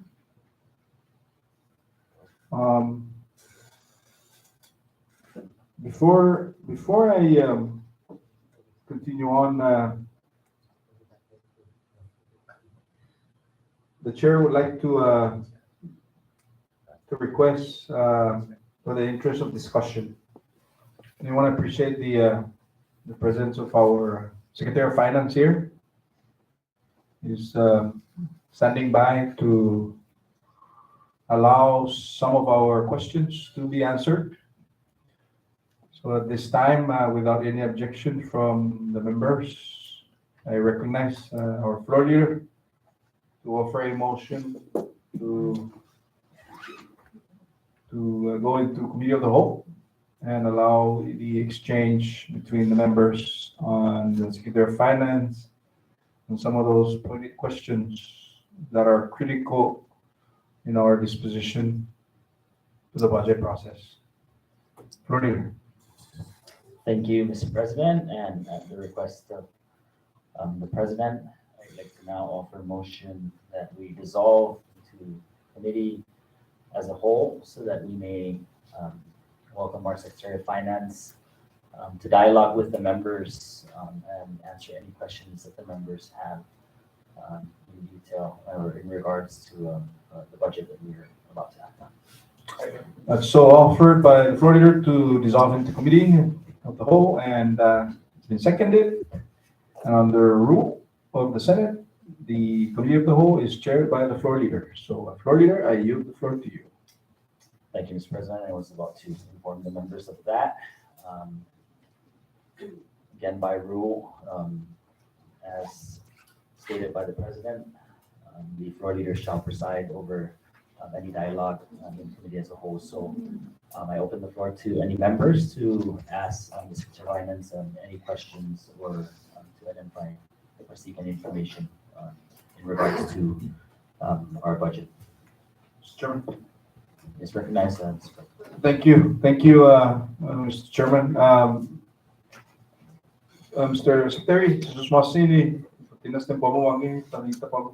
obviously you've heard the exchange and some of the questions with respect to the budget process today, and but I want to just jump right into it.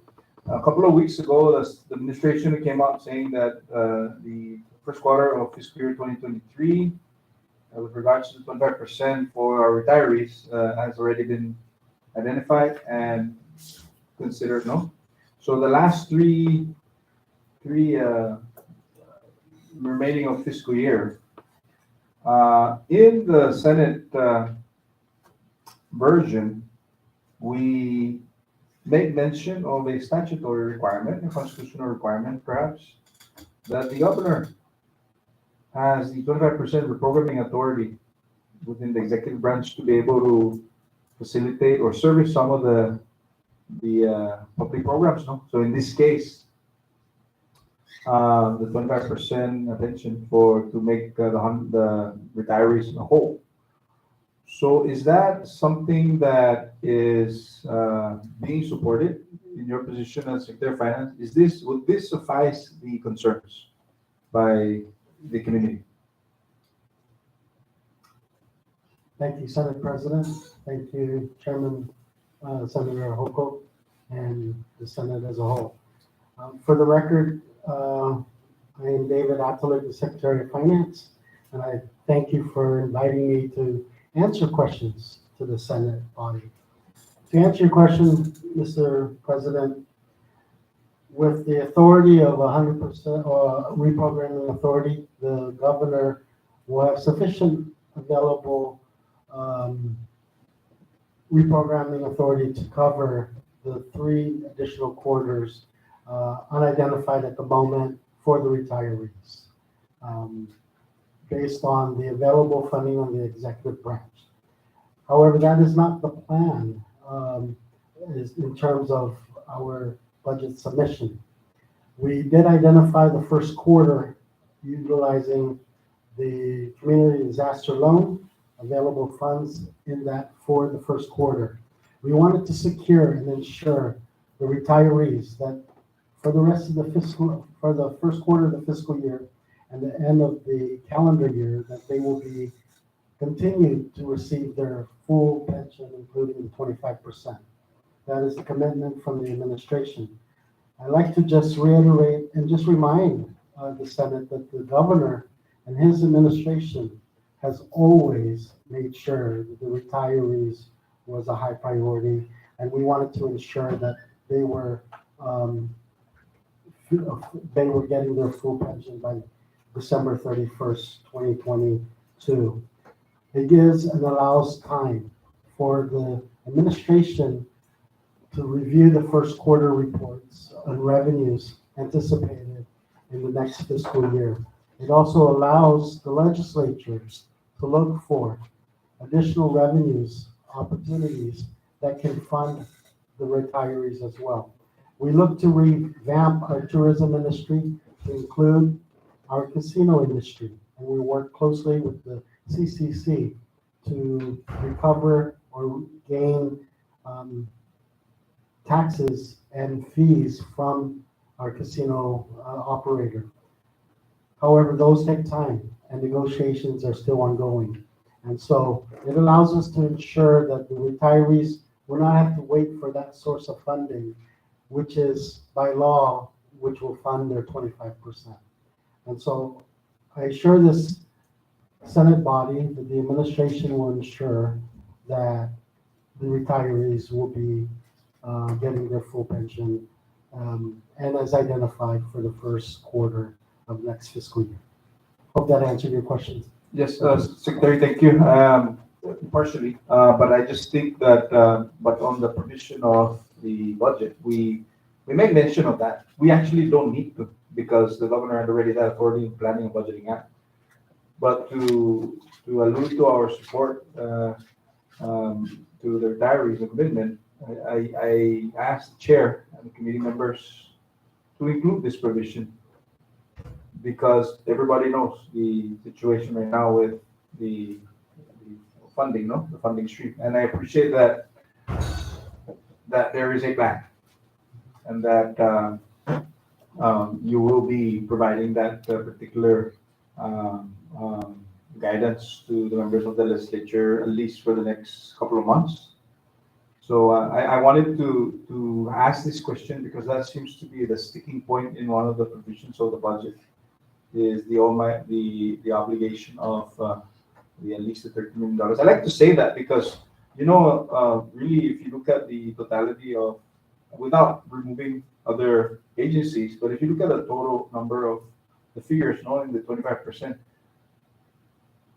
I figure that at least maybe less than 20% or 12% is required to service the retirement 25% obligation for the entire duration of the year. Because meaning when you need 13 million, you're not gonna, when we pass the budget today, you're gonna just remit the entire 13 million. We understand that. It's the obligation of the executive branch as committed that you were gonna be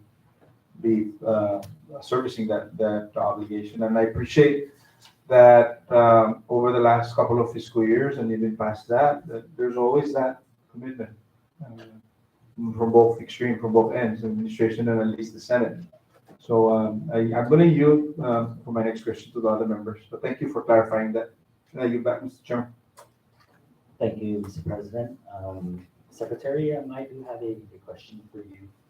And this is in regards to House Bill 22-116, HB2. This is the version of the fiscal year 23 budget by the House, and under Section 802, which is it's outside sources. D is the American Rescue Plan Act, and this is the intent of the House version to require House or legislative appropriation for the usage or continued usage of the ARPA funds. We know that in the House version, there was a 80-20 clause. Their desire was to use 80% of ARPA to fund personnel, and 20% would be under the general fund. In the federal government did appropriate by U.S. Public Law 117-2, that's the American Rescue Plan Act of 2021, or ARPA. And that federal law provides for legal structure within which the funding to the Commonwealth and other states and territories under the Coronavirus State Fiscal Recovery Fund, CSFRF, would be allocated. Among the restrictions is the permissible uses of the Commonwealth's share of an estimated $450 million that would be allocated by the U.S. Secretary of Treasury within the coming months. Is it accurate that the CNMI had to turn in a state spending plan in order to receive the part of the ARPA funds? Thank you, Floor Leader. Senator, it was a requirement that the state submit a spending plan, and for reporting purposes, on a quarterly basis, we must report to U.S. Treasury how the money is being spent and in what different pots, which different sections of the ARPA Act. In 603B, which is provisions of government, the provisions of government is set by a formulary.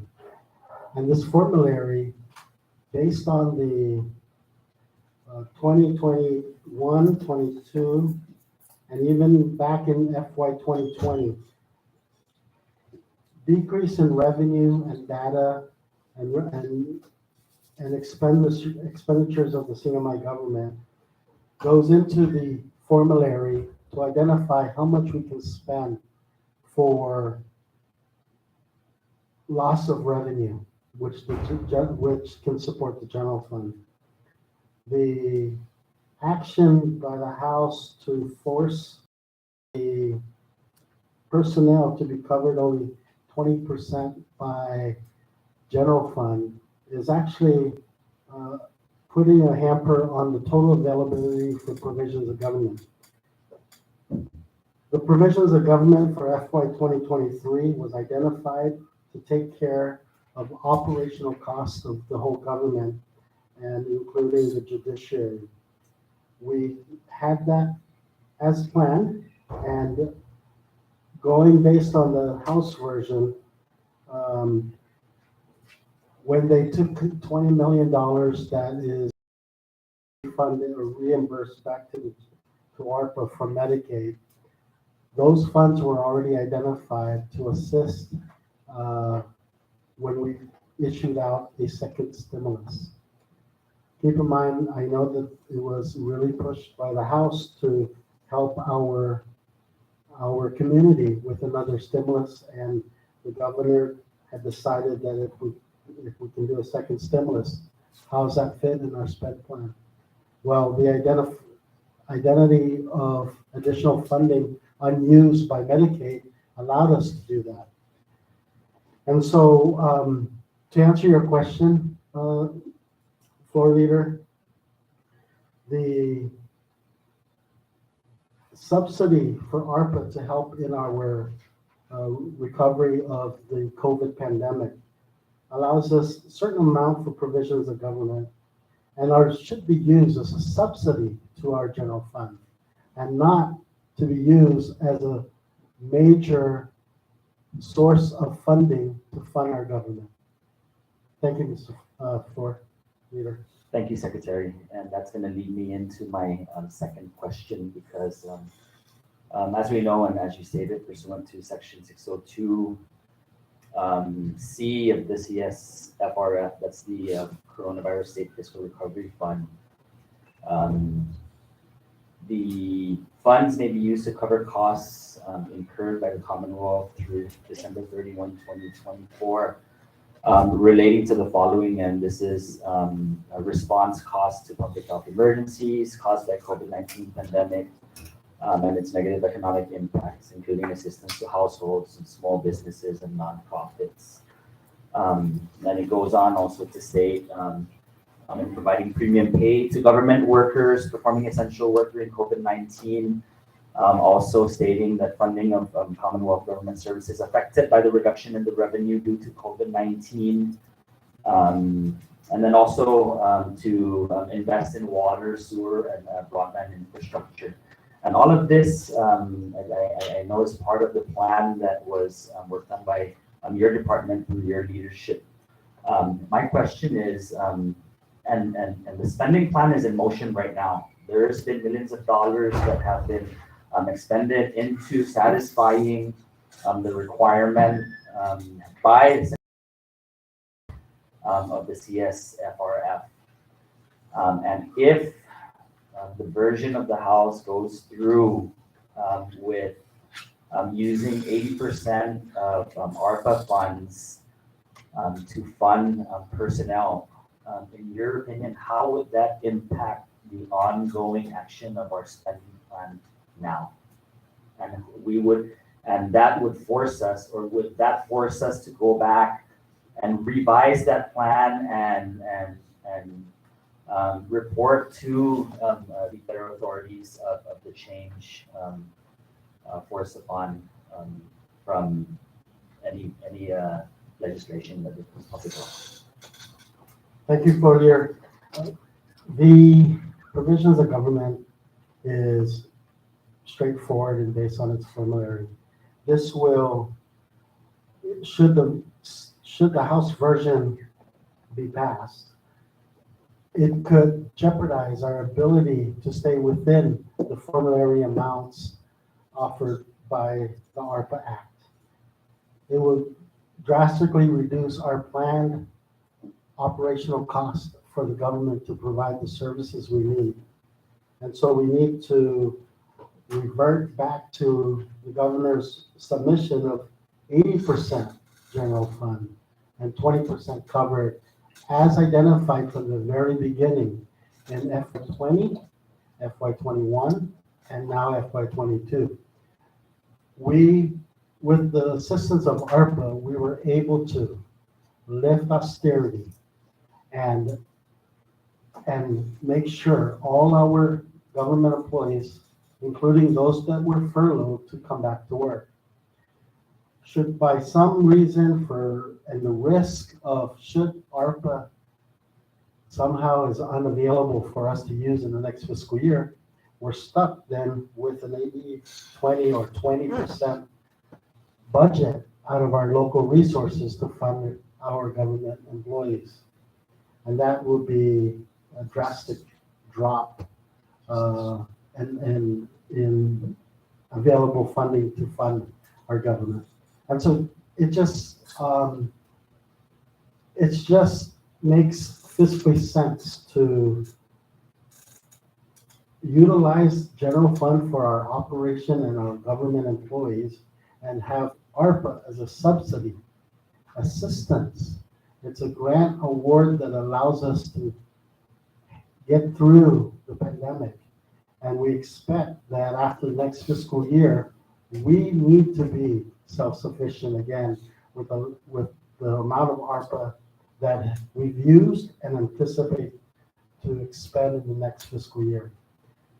That's why this administration is working hard to ensure that the return on investment of the funds we use from ARPA somehow comes back to our coffers and build our economy back to pre-pandemic days, if not better. Thank you, Secretary. And it was just, I asked those questions because it was important to note for the record that there is an approved spending plan in place now. and the spending plan in place and the actions and expenditures that have been or the monies that have been expended already is in line and is satisfying the requirements under Section 602C.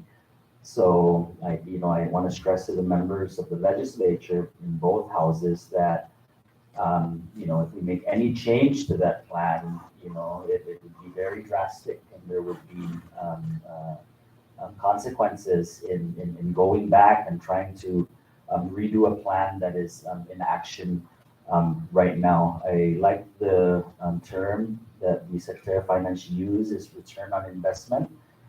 It's comforting to know that the plan is putting in place a return on investment and not just spending money and wasting it away. What's happening is we're doing things to really aim towards sustaining ourselves after this December 31, 2024 period, where ARPA funds will not be available anymore. But I think it's important and it's very vital that we stick to the spending plan in case the federal government has additional funds and come up with additional public laws to assist our territories and states, that we can look back and say that we were consistent and we satisfied every mandate and every requirement through the regulations of the CS FRF.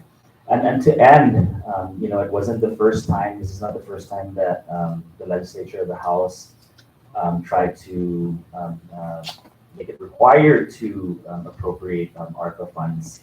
And I want to reference, a letter from the Attorney General himself, and this is a March 19, 2021 letter, which was written to Representative Dono Manloña, who chairs the House Standing Committee on Ways and Means.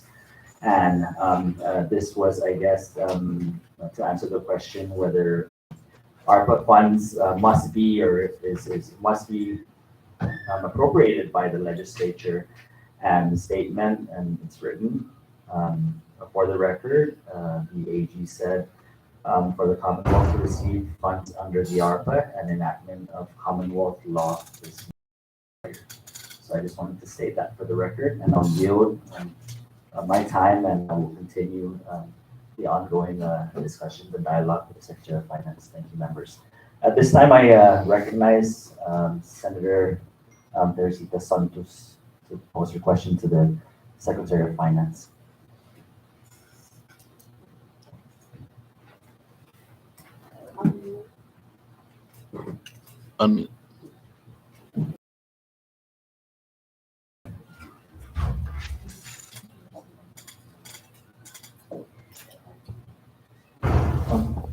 Sure.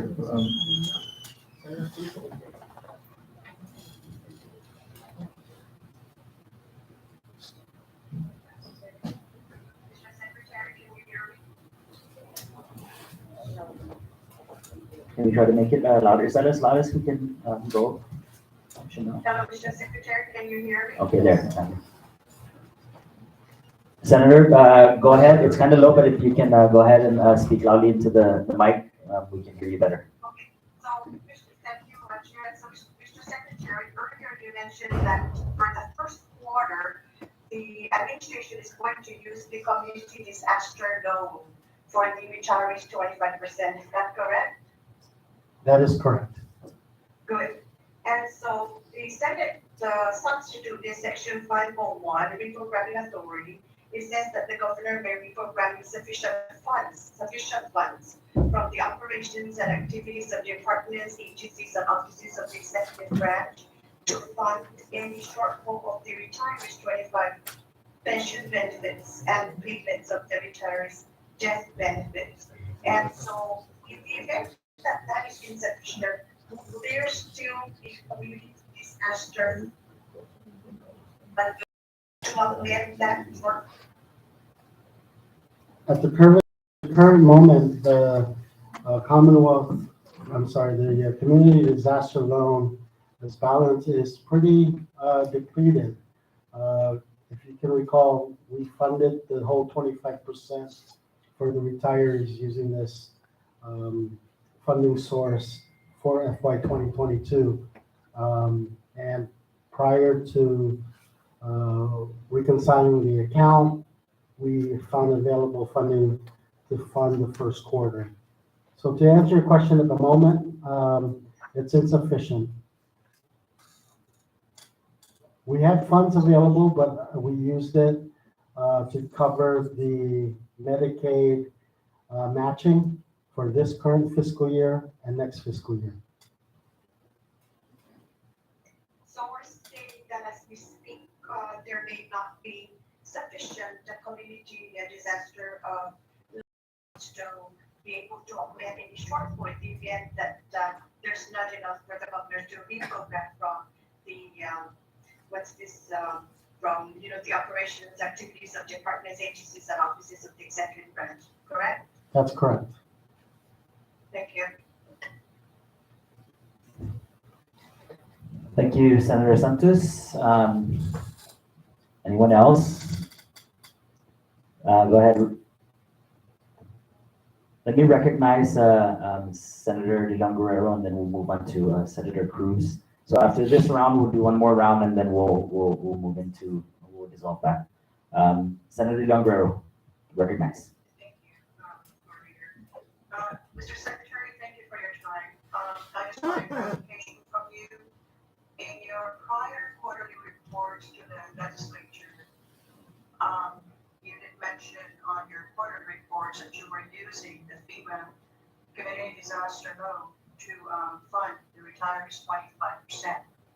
And on the subsequent quarterly report within FY22, you did mention also that there's not going to be any funds available to continue to fund the 25% of the retirees, and that the central government or the entire Commonwealth needs to find the funding for the retirees 25%.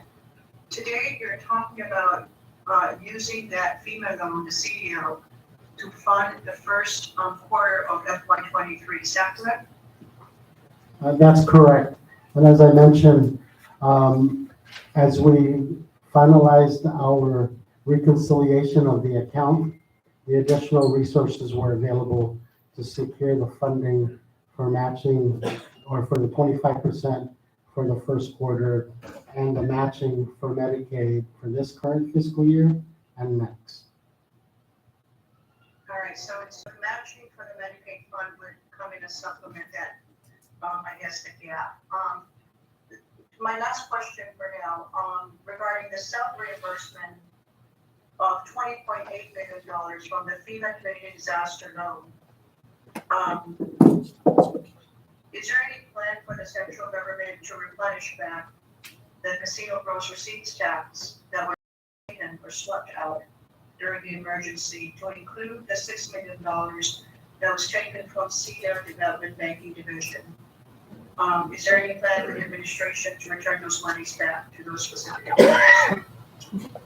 Yes, thank you. I believe I returned all collections of initial sweep for response to COVID. We've returned the funds back to CEDA as well as the CCC. We took some monies from CCC and we've returned those funds back with the CDL. When you talked about the $20 million of reimbursement back to the general fund, that is correct. We reimbursed the general fund for funding we used for the recovery. As you recall, many sessions and conversations with a lot of the disaster spending for Typhoon Yutu were not reimbursable from FEMA, and so that the CDL would cover those costs. And that's what we did. We were able to identify unreimbursed expenditures for recovery from Typhoon Yutu and was allowable to use the CDL. And that was also on the advice of FEMA for us to recover those funds. If I may just quickly ask one last question. You recently came out of the paper that you are waiting or you are expecting FEMA reimbursement of about $20 million. Are you still waiting for reimbursement from FEMA or have you gotten reimbursement from Yes, we're reconciling and identifying the expenditures to confirm over $20 million of reimbursement for COVID operations that we've used.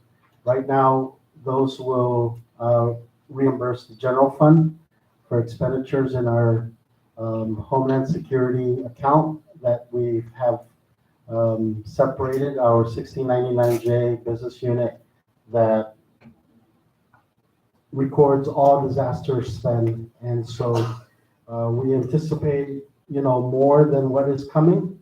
And so the $20 million coming will just reimburse those expenditures from the general fund. Thank you for your time. Thank you, Senator Leon Guerrero. Recognize Senator Cruz.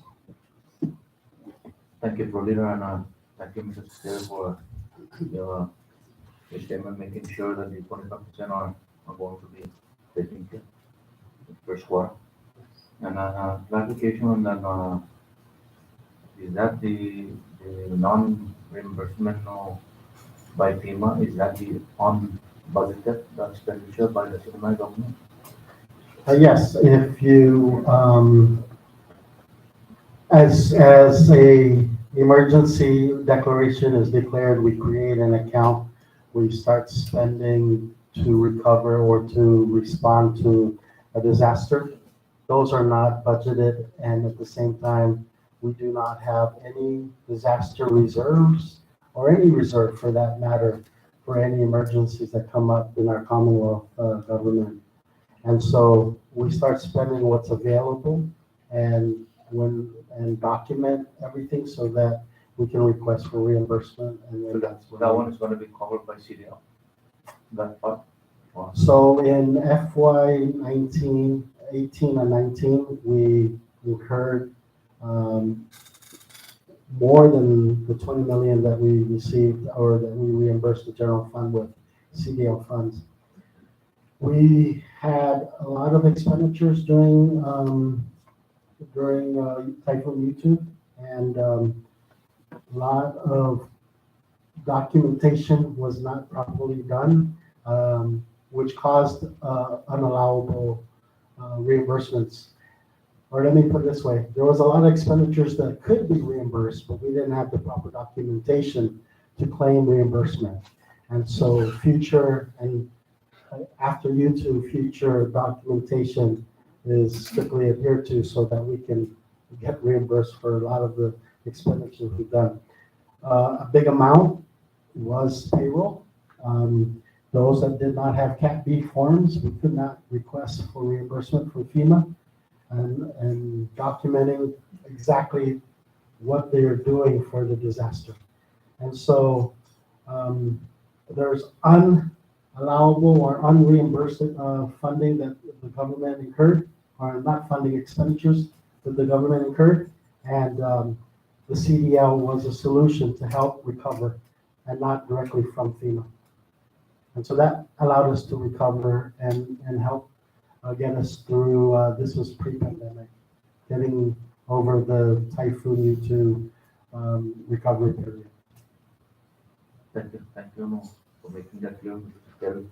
Now, in regards to the ARPA fund that was given, the almost $500 million to the cinema, was there any language in there or provision in that guidelines that allow the legislature to appropriate besides the government? The act was clear that it was going to be awarded to the state, and that the state is, it mentioned the responsible party was the governor's office, and I signed on as a co-signer of the grant, receiving the grant. So we received the grant. We had to agree to the terms of the guidelines, and that we would be spending it according to the act, and that the governor and myself were responsible to ensure that those reports of our spending before receiving funds was signed and agreed to. And so likewise, we seek Legal counsel, we seek an Attorney General's office to ensure that to receive the funds, and it was opinion was that these were just like any other federal grants received by the Commonwealth. Same with PSS and even NMC, as well as any other departments receiving any ARPA funding or any grant funding was responsible of the department or the state to ensure those funds were utilized for the purpose of the funds. Thank you. So there's nothing there. There's nothing there. The only with 20% for the person that's giving us that authority to the property, the only, other than that, there's nothing in that center. Right. Thank you, Mr. Secretary. Thank you, Pro Leader. Thank you, Senator Cruz. So, anyone else? No? Before we move on to our deliberations as members. Okay, with none. Thank you, Secretary, for being here and answering the questions of the members. And at this time, members and Mr. President, I rise back into plenary session. Thank you, Florian. We're back into our plenary session, and we're still discussing the budget bill before the Senate. Any other members who would like to have a comment on the budget?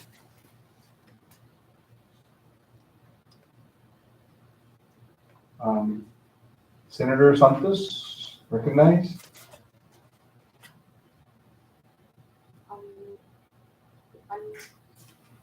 Senator Santos, can you unmute your phone? I mean, your computer, please.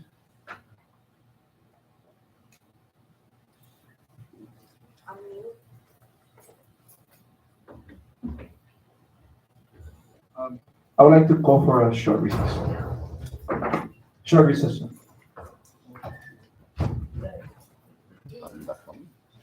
Yeah, what's that? Interesting. This thing.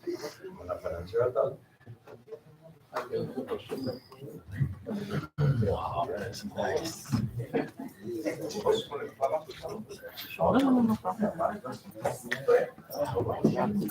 See, this is how they do the switch camera kind of thing. Do we need one? No, that's it. We need one. Figure it out when we get one. See, they have a camera, and then you can switch HDMI signals. So you can actually switch which camera you want to go to. Yeah.